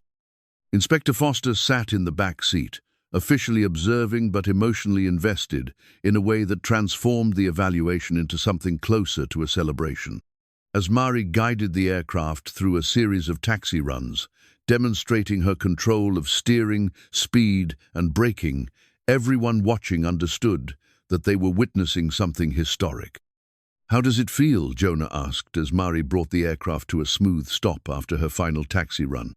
Like coming home, Mari replied, her voice filled with the wonder of someone who had just discovered that impossible dreams sometimes became reality through preparation, persistence, and the courage to ask for help. Inspector Foster's preliminary report would become part of the permanent record of adaptive aviation achievement. But more importantly, her presence had validated that Mari's project represented not just a personal triumph, but a breakthrough that could change what was considered possible for disabled pilots around the world. The FAA inspection report would become the artifact that proved Mari's aircraft was not just a dream, but a certified reality ready to take flight. The modified cockpit represented 8 months of engineering innovation, collaborative effort, and unwavering determination. Every component had been designed, tested, and refined to create an interface that would allow Mari to control the aircraft with the same precision and safety as any traditionally trained pilot. The joystick assemblies were mounted on articulating arms that positioned the controls exactly where Mari needed them. The electronic interfaces responded to pressure variations measured in grams, translating her subtle inputs into aircraft movement with remarkable fidelity. The morning of Mari's scheduled solo flight attempt dawned clear and calm, with visibility unlimited and winds light and variable conditions that pilots called severe clear for their absolute perfection. Jonah had checked the weather multiple times during the night, knowing that this day had been planned for weeks and that disappointment due to marginal conditions would be devastating for everyone involved. Today's the day, Elena said as she helped Mari with her morning routine, her voice carrying a mixture of pride and terror that had become familiar over the past months. "Are you ready?" "I've been ready since I was 7 years old," Mari replied, though her hands trembled slightly as she transferred from her bed to her wheelchair. The magnitude of what she was about to attempt was finally becoming real, and even her carefully cultivated confidence couldn't completely suppress the butterflies in her stomach. The airport had been transformed overnight into something resembling a festival ground. Word of Mari's solo flight attempt had spread through aviation and disability communities across the country, and people had traveled from hundreds of miles away to witness what many considered a historic moment. RVs and cars filled the parking lot, and families had set up lawn chairs along the fence line to watch the proceedings.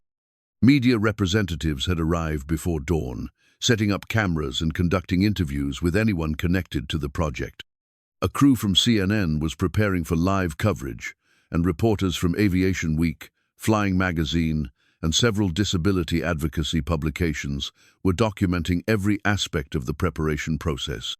"This feels bigger than I expected," Mari admitted to Sarah Beth as they watched the crowd gathering along the runway perimeter. "I just wanted to learn to fly, and somehow it's turned into this huge public event." "That's because you've given people something they needed to see," Sarah Beth replied. "Hope. Proof that impossible things are just things that haven't been done yet. Today isn't just about you learning to fly, it's about everyone who's been told their dreams are too big or too dangerous or too different." Dr. Patricia Reeves had driven up from Lincoln with several of her colleagues to observe the flight. She found Mari in the hangar, going through her pre-flight checklist with the methodical precision that had become second nature over months of practice. "How are you feeling?" Dr. Reeves asked, noting that Mari's vital signs appeared calm despite the circumstances. "Nervous," Mari admitted, "but not about the flying part. I'm nervous about all the people watching, about the pressure to succeed for everyone who believes in this project." "Remember what we've talked about in therapy," Dr. Reeves said. "You can only control your own actions, your own preparation, your own response to whatever happens. Everything else is beyond your influence." Mickey Chen had spent the past week performing additional inspections on the Piper Cub, checking and rechecking every system to ensure that mechanical failure wouldn't compromise Mari's attempt. The engine had been test-run multiple times, the adaptive control systems had been verified through dozens of diagnostic cycles, and every control surface had been examined for proper operation. "She's as ready as we can make her," Mickey told Jonah as they completed the final pre-flight inspection together. "Everything that can be checked has been checked. Everything that can be tested has been tested. Now it's up to Mari and her training." Danny Rodriguez had programmed additional diagnostic routines into the electronic control system, creating real-time monitoring capabilities that would alert Mari to any anomalies before they could affect flight safety. His laptop was connected to the aircraft systems, displaying data streams that would allow him to monitor every aspect of the adaptive controls during the flight. "All systems showing green," Danny reported as Mari began her cockpit setup routine. "Electronic controls responsive, backup systems armed, diagnostic monitoring active. Everything's working perfectly." Inspector Foster had returned to observe the solo flight attempt, accompanied by 2 colleagues from the FAA's medical certification branch. Their presence added an additional layer of validation to the proceedings, though Mari tried not to think about the regulatory implications of what she was attempting. The FAA's interest in this project goes beyond just one pilot certification, Inspector Foster explained to a group of reporters. This represents a potential breakthrough in adaptive aviation that could open opportunities for hundreds of disabled individuals who have been told that flying was impossible for them. Elena had invited Father Miguel from their church to offer a blessing for Mari's flight, a gesture that reflected her growing acceptance of her daughter's extraordinary aspirations. The priest spoke briefly about courage, faith, and the importance of pursuing dreams, despite obstacles, his words carrying across the crowd that had gathered around the aircraft.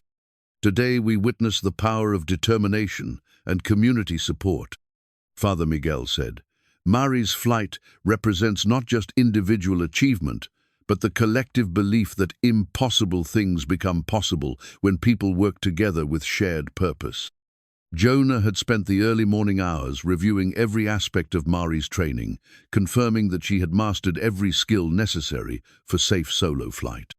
Her knowledge of aircraft systems was comprehensive, her decision-making under pressure was mature and thoughtful, and her handling of the adaptive controls had become instinctive.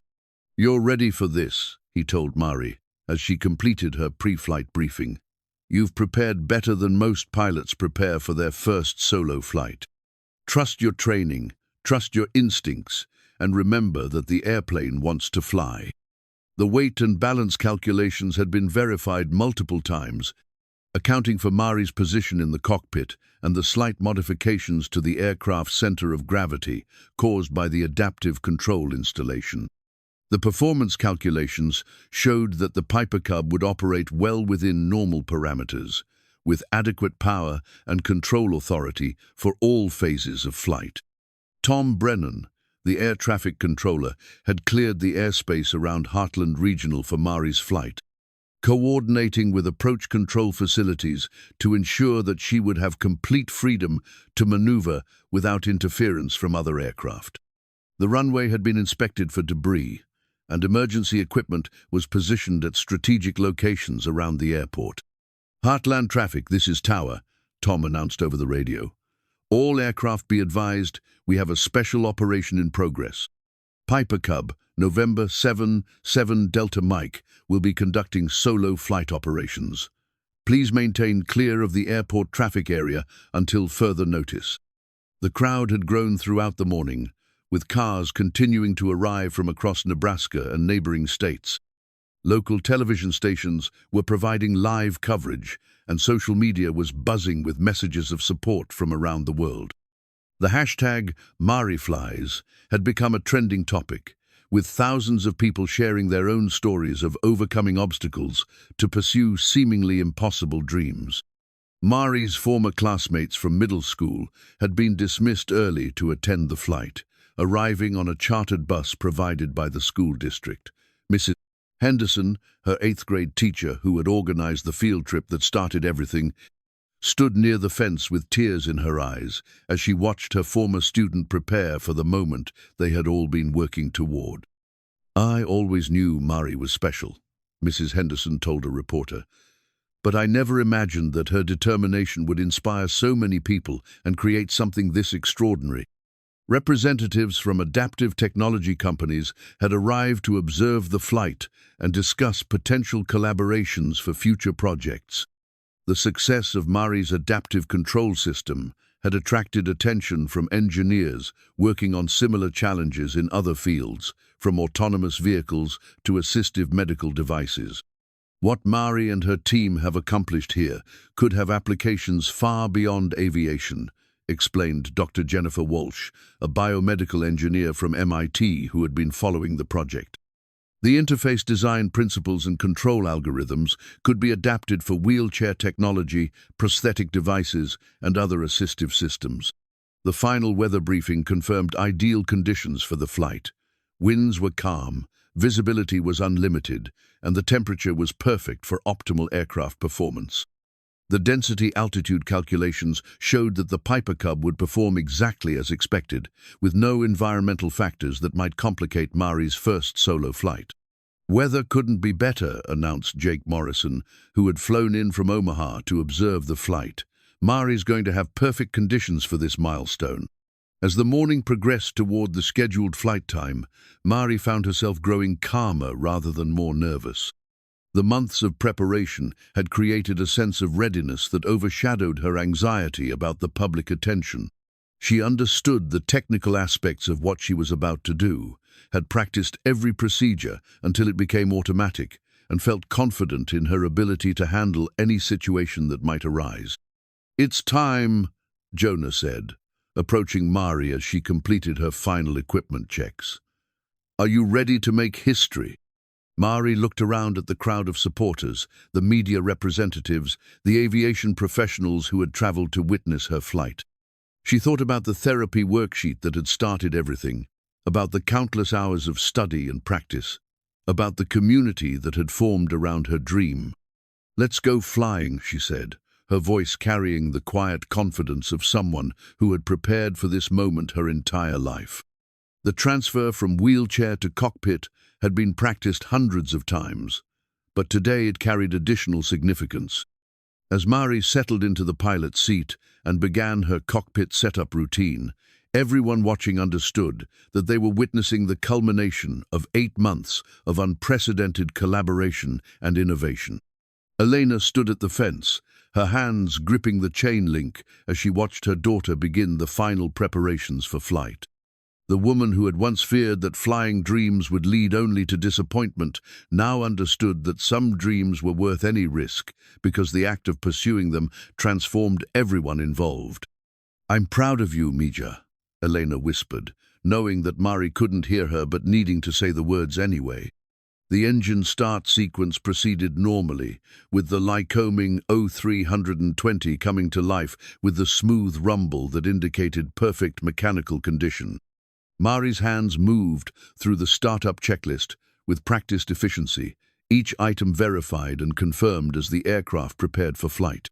Danny's laptop displayed perfect diagnostic readings from all electronic systems.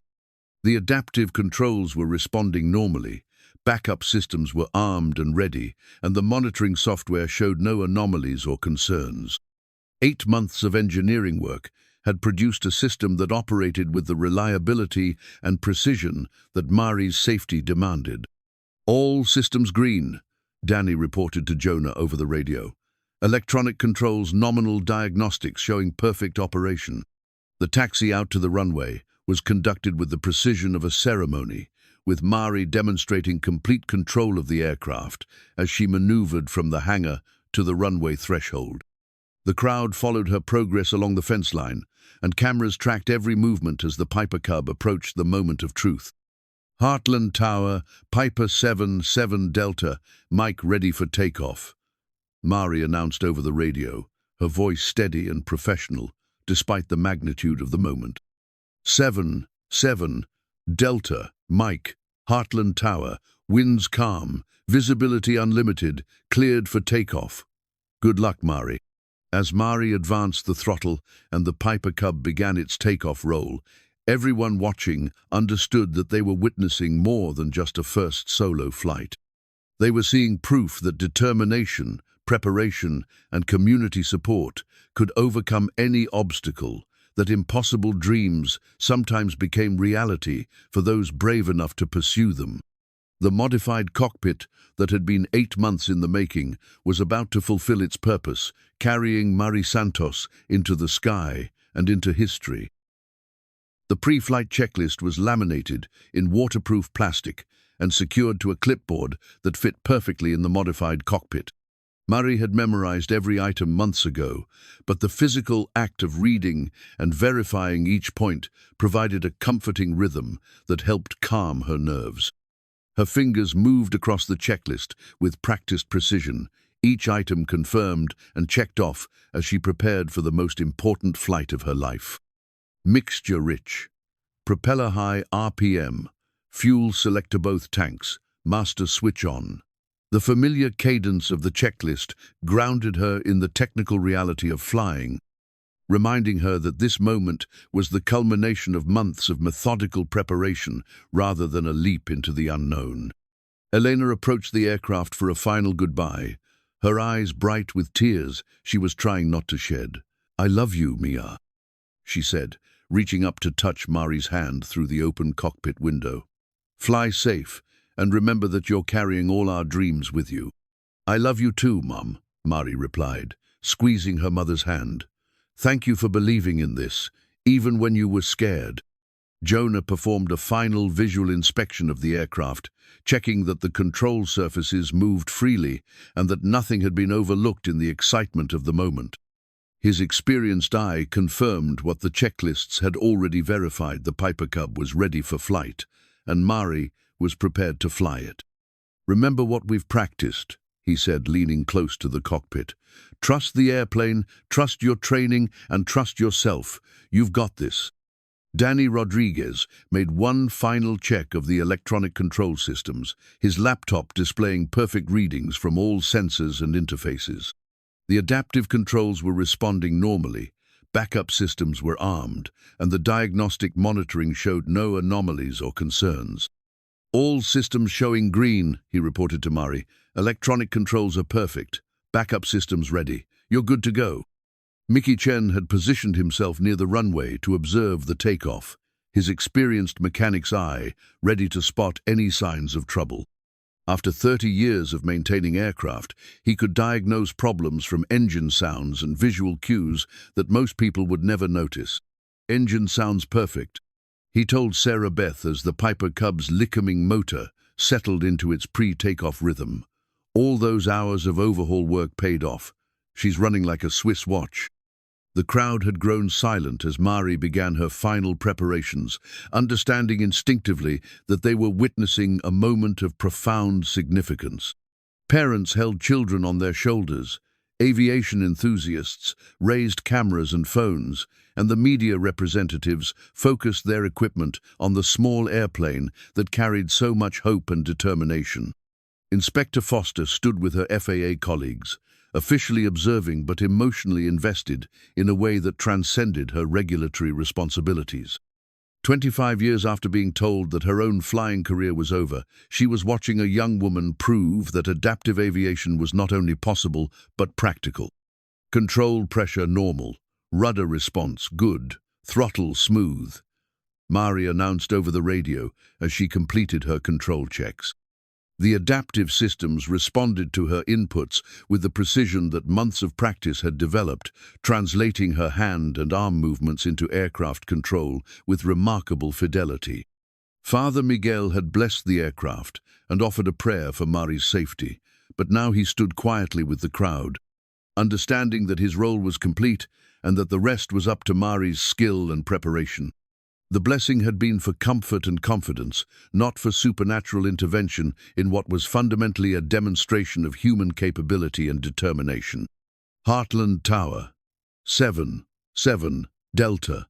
Mike. Ready for departure, Mari announced, her voice carrying clearly over the radio despite the emotional weight of the moment. 7-7, Delta, Mike. Heartland Tower. Winds calm, visibility unlimited, runway 27 cleared for takeoff. The pattern is clear, and we'll be monitoring your frequency. Good luck, Mari. Tom Brennan's voice carried a warmth that transcended his official air traffic control responsibilities. He had watched Mari's progress over the months, had seen her determination and preparation, and understood that he was about to witness something that would be remembered for years to come. Mari's hands moved to the throttle, her left hand grasping the control that would provide the power for takeoff. 8 months of training had prepared her for this moment, but the reality of actually applying takeoff power still sent a thrill of excitement and nervousness through her body. "Here we go," she whispered to herself, then announced over the radio. 7-7, Delta, Mike, rolling. The throttle moved forward smoothly, and the Lycoming engine responded with the surge of power that would lift the Piper Cub into the air. The sound of the engine at full power filled the cockpit and carried across the airport, announcing to everyone watching that Mari Santos was about to make history. The aircraft began to accelerate down the runway, gathering speed with each second as the propeller pulled it forward. Mari's hands moved instinctively to the control inputs, making tiny adjustments to keep the aircraft tracking straight down the center line despite the crosswind that had developed during the morning. "Airspeed alive," she announced, noting that the airspeed indicator was beginning to register the aircraft's increasing velocity. The months of simulator practice had prepared her for this moment, but the reality of acceleration under actual power was more immediate and visceral than any training device could simulate. Elena gripped the fence with white knuckles, watching her daughter's aircraft gain speed on the runway. Every mother's instinct told her to call out, to stop what was happening, to protect her child from the risks of flight. But she forced herself to remain silent, understanding that this moment represented Mari's transformation from a disabled teenager into a pilot, from someone defined by limitations into someone who had transcended them.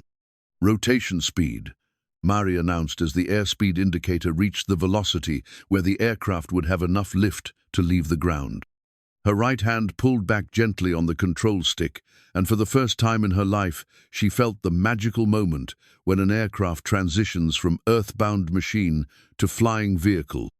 The Piper Cub lifted off the runway with the grace that had made it a favorite training aircraft for generations of pilots. Mari felt the gear leave the ground, felt the subtle change in vibration and sound that marked the transition to flight, and experienced the indescribable sensation of human flight that no amount of preparation could fully anticipate. "We have liftoff," Tom Brennan announced over the radio, his voice carrying excitement that violated every principle of air traffic control professionalism. 7-7 Delta, Mike is airborne." The crowd erupted in cheers as they watched the small airplane climb away from the runway, carrying Mari Santos into the sky and into history. Cameras flashed, people applauded, and more than a few observers wiped tears from their eyes as they witnessed the culmination of 8 months of unprecedented collaboration and determination. "She's flying," Elena whispered, her voice filled with wonder and pride. "My little girl is actually flying." The radio transcript would become part of aviation history, preserved in the FAA's records and archived by the Smithsonian's National Air and Space Museum as documentation of a breakthrough moment in adaptive aviation. But in the moment, the words crackling over the frequency were simply communication between a pilot and her instructor, maintaining the safety protocols that made flight possible. 7-7 Delta, Mike, how are you feeling up there? Jonah's voice came through Mari's headset with the calm professionalism that had guided her through months of training.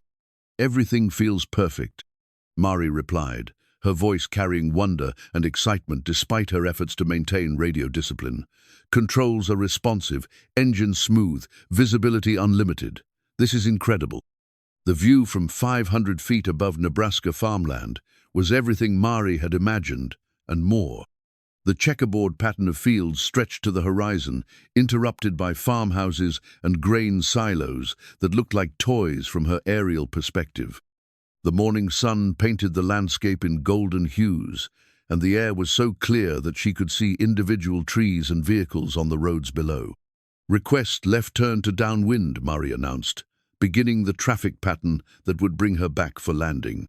The standard rectangular pattern was designed to provide safe separation between aircraft and predictable flight paths that allowed pilots to see and avoid each other. 7-7 Delta, Mike, approved left turn to downwind, report when established. Tom Brennan responded from the control tower, his voice professional despite the historic nature of the flight he was managing.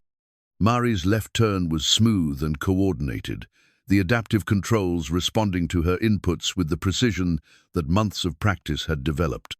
The pressure sensors that controlled rudder function translated her subtle body movements into exactly the right amount of yaw correction, while her hand controls managed the bank angle and airspeed with growing confidence. "This is 7-7 Delta, Mike, established on left downwind for runway 27. Mari reported as she completed the turn and flew parallel to the runway at pattern altitude. From the ground, the crowd watched the small airplane progress through its pattern, following Mari's flight with a mixture of pride and nervous anticipation. The takeoff had been perfect, but landing would be the ultimate test of her skills and the adaptive control system's capabilities. "Downwind checks complete," Mari announced to herself as she verified that the aircraft was configured for landing. Fuel selector on both tanks, mixture rich, propeller set for landing, carburetor heat applied to prevent ice formation in the induction system. Danny Rodriguez monitored the electronic control systems from his laptop, watching data streams that confirmed perfect operation of all adaptive interfaces. The diagnostic software showed no anomalies, no warning conditions, and normal response from all sensors and actuators. "All systems still green," he reported to Jonah over a separate radio frequency. Electronic controls showing perfect operation throughout the flight pattern. Elena had moved to a position where she could see the final approach path, her heart racing as she prepared to watch her daughter attempt her first solo landing. The months of ground school and simulator practice had prepared Mari for this moment, but the reality of bringing an aircraft safely back to Earth would test every skill she had developed. 7 Delta, Mike, turn base when ready, Tom Brennan instructed as Mari reached the point in the pattern where she would begin her descent toward the runway. 7 Delta, Mike, turning base, Mari replied, banking the aircraft into the 90-degree turn that would align her with the final approach course. The turn was smooth and precise, demonstrating the control and confidence that months of training had developed. But as Mari established herself on the base leg of the pattern, she noticed something that hadn't been present during her practice sessions. A slight vibration in the control stick, barely perceptible but definitely there, suggesting that something in the flight control system wasn't operating exactly as expected. "Jonah, I'm getting a small vibration in the controls," Mari reported over the radio, her voice remaining calm despite the concern that was beginning to build in her mind. "It's subtle, but it wasn't there during takeoff and climb." On the ground, Jonah felt his stomach tighten as he processed Mari's report. Any anomaly during a first solo flight was cause for concern, but a control system problem could be especially dangerous for a pilot with limited experience and adaptive equipment. "Can you describe the vibration?" Jonah asked, his voice maintaining the calm tone that was essential for effective emergency management. "Is it constant or intermittent? Does it change with control inputs?" "It's intermittent," Mari replied, her analytical mind working through the problem, even as she continued flying the pattern. "Seems to be related to turbulence from the buildings and trees near the airport. When I get into smoother air, it disappears." Danny's laptop showed a brief spike in one of the electronic control sensors, confirming Mari's assessment. The adaptive system was responding normally to turbulence-induced loads, but the sensitivity was set high enough that Mari could feel the minor adjustments as vibrations in the control stick. "That's normal for the adaptive system," Danny reported to Jonah.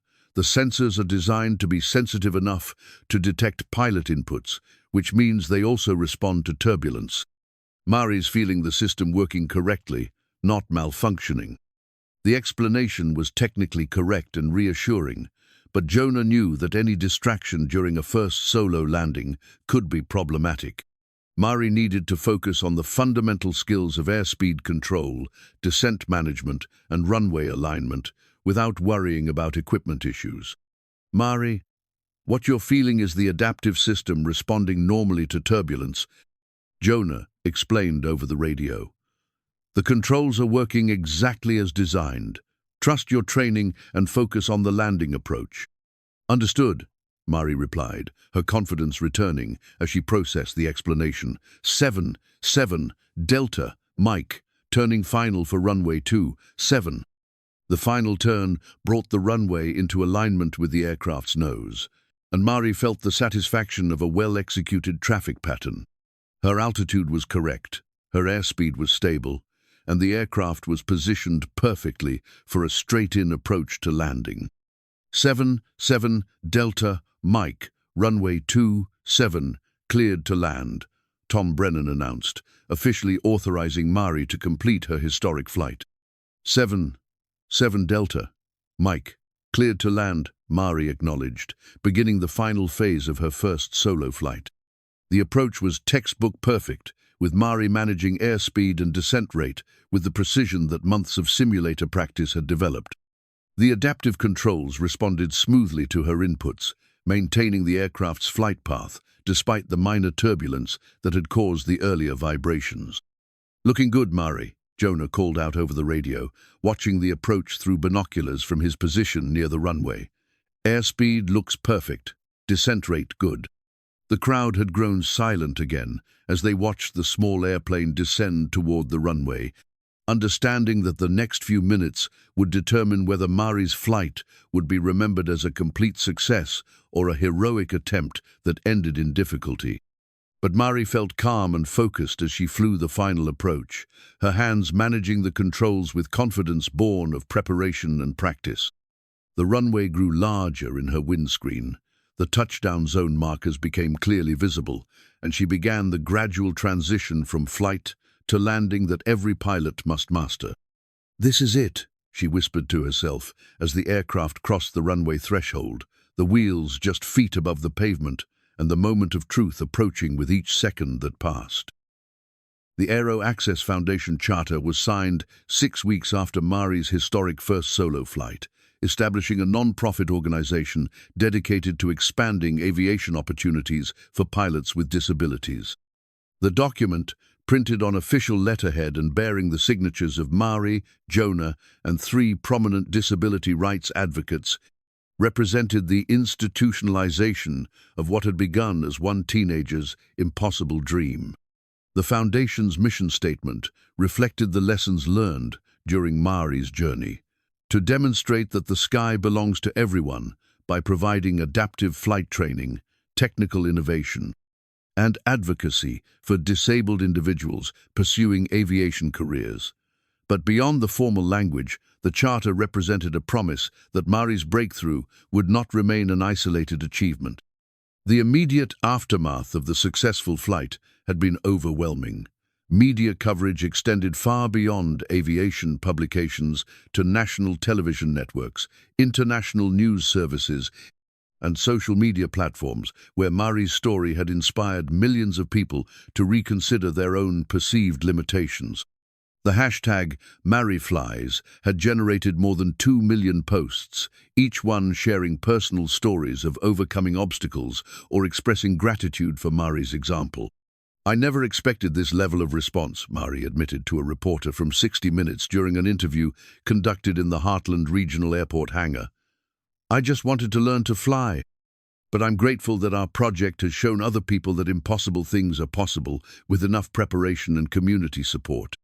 The Piper Cub had been donated to the Aero Access Foundation and was being prepared for a national tour of children's hospitals, rehabilitation centers, and aviation museums. The aircraft would serve as both an inspiration and a practical demonstration of adaptive aviation technology, carrying Mari's message to audiences who needed to see that limitations were often just starting points for innovation. Every stop on the tour will include hands-on demonstrations of the adaptive control systems, explained Jake Morrison, who had been hired as the Foundation's technical director. "We want people to understand that this isn't just a feel-good story, it's practical technology that can be replicated and improved for other disabled pilots." The tour's first stop had been the Children's Hospital in Omaha, where Mari had received her initial treatment after the accident that had paralyzed her. Dr. Patricia Reeves had arranged for Mari to meet with current patients, sharing her story with young people who were facing their own challenges with newly acquired disabilities. "Mari's visit changed the entire atmosphere of our rehabilitation unit," Dr. Reeves reported to the Foundation's board of directors. Patients who had been struggling with depression and adjustment issues suddenly began asking about adaptive sports, college possibilities, and career options they had thought were closed to them. Jonah's transformation had been as dramatic as the project's external success. The grief-stricken cargo pilot who had been mechanically performing flight duties while avoiding human connection had been replaced by someone who approached each day with purpose and enthusiasm. His role as Mari's instructor had evolved into serving as the Foundation's chief pilot and training director. "Working with Mari reminded me why I became a pilot in the first place," Jonah told Dr. Ellis during one of their final therapy sessions. "It wasn't about the technical challenge or the career opportunities. It was about the freedom and possibility that comes from being able to leave the ground behind and see the world from a completely different perspective." The therapeutic value of the project had extended beyond Jonah to encompass the entire airport community. Mickey Chen had been hired by the Foundation to oversee technical development of adaptive aircraft modifications, Danny Rodriguez had received scholarship offers from 3 universities for his innovative electronic control work. Sarah Beth Wilson had been promoted to airport manager, a position that came with the resources to revitalize Heartland Regional as a center for adaptive aviation research. This place was dying before Mari showed up. Mickey reflected as he watched Foundation volunteers preparing the Piper Cub for its next tour stop. Now we have more activity and purpose than we've had in decades. Mari saved this airport, but more importantly, she saved all of us who work here. Elena's personal growth had paralleled her daughter's achievements. The single mother who had worked 2 jobs while trying to protect her daughter from disappointment had discovered strengths and capabilities she hadn't known she possessed. Her role in managing the Foundation's operations had led to a full-time position that allowed her to leave the cleaning and restaurant jobs that had consumed her life for years. "I spent 7 years trying to make Mari's world smaller and safer," Elena told a gathering of parents at the Foundation's first annual conference. "But Mari taught me that love sometimes means helping someone reach for impossible things, even when you're terrified of what might happen." The technical innovations developed for Mari's project had attracted attention from aerospace companies and research institutions around the world. The adaptive control algorithms that Danny had programmed were being studied for potential applications in commercial aviation, and the interface design principles were being adapted for other assistive technologies. The engineering work done on this project represents a significant advancement in human-machine interface design, explained Dr. Jennifer Walsh during her presentation at the MIT Technology Review's annual conference. The implications extend far beyond aviation to include autonomous vehicles, medical devices, and robotics applications. But perhaps the most significant impact was on the individuals who had been inspired by Mari's example to pursue their own seemingly impossible goals. The Foundation's first class of student pilots included a veteran who had lost both legs in Afghanistan, a woman with cerebral palsy who had been told that flying was too dangerous for someone with her condition, and a teenager with autism who had been dismissed as too impaired to handle the responsibilities of pilot certification. Each of these students brings unique challenges and capabilities, Jonah explained to a visiting delegation from the European Aviation Safety Agency. But they all share Mari's determination to prove that the sky belongs to everyone, regardless of what their bodies can or cannot do. Mari's own aviation education had continued beyond her historic first solo flight. She had earned her private pilot's license 6 months after her initial flight, followed by instrument and commercial ratings that qualified her to serve as a flight instructor for other disabled pilots. Her long-term goal was to become an airline transport pilot, breaking down barriers that had prevented disabled individuals from pursuing commercial aviation careers. "Flying isn't the end goal, it's the beginning," Mari told a group of high school students during a career day presentation. "The real purpose is proving that limitations are often just starting points for innovation. If we can figure out how to make flying accessible for disabled pilots, we can figure out how to make anything accessible." The anniversary of Mari's first solo flight had been declared National Adaptive Aviation Day by a congressional resolution introduced by the Nebraska delegation. The annual observance was designed to highlight achievements in adaptive technology and to encourage continued innovation in accessibility across all fields. Mari Santos has shown us that American ingenuity and determination can overcome any obstacle, Congressman Mike Fortenberry said during the bill's signing ceremony. Her achievement represents the best of what's possible when communities come together to support individual excellence. The Piper Cub's logbook now contained entries from dozens of pilots who had flown the aircraft during its national tour. Each entry represented another person who had experienced the magic of adaptive aviation, another advocate for expanding opportunities for disabled individuals in aviation and beyond. "This airplane has become more than just a machine," Mari observed as she reviewed the logbook entries before the tour's stop at the Smithsonian's National Air and Space Museum. It's become a symbol of what's possible when people refuse to accept that something can't be done. The museum's acquisition of the Piper Cub for its permanent collection ensured that Mari's story would be preserved alongside other landmark achievements in aviation history. The aircraft would be displayed in the museum's Barriers and Breakthroughs exhibit, situated between Amelia Earhart's Lockheed Vega and Chuck Yeager's Bell X-1. Mari Santos joins a distinguished group of aviators who refused to accept that certain things were impossible, explained Dr. Sefan. Margaret Whitekamp, the museum's curator of social and cultural dimensions of spaceflight. Her achievement represents a continuation of aviation's tradition of pushing boundaries and expanding possibilities. As Mari stood in the museum's Great Hall, looking at the aircraft and exhibits that represented more than a century of aviation achievement, she thought about the therapy worksheet that had started everything. The crumpled piece of paper with "I want to fly," written in her teenage handwriting, had been preserved and framed, hanging now in the Foundation's headquarters as a reminder that impossible dreams sometimes became reality for those brave enough to pursue them.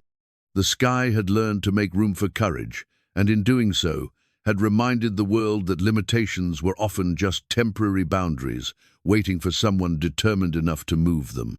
Mari Santos had wanted to fly, and in achieving that dream, she had taught everyone around her that the only impossible things were the ones that people stopped trying to accomplish.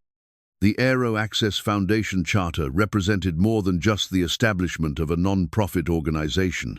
It was a promise that Mari's breakthrough would continue to inspire and enable others to reach for their own impossible dreams, proving again and again that the sky truly belongs to everyone brave enough to claim it.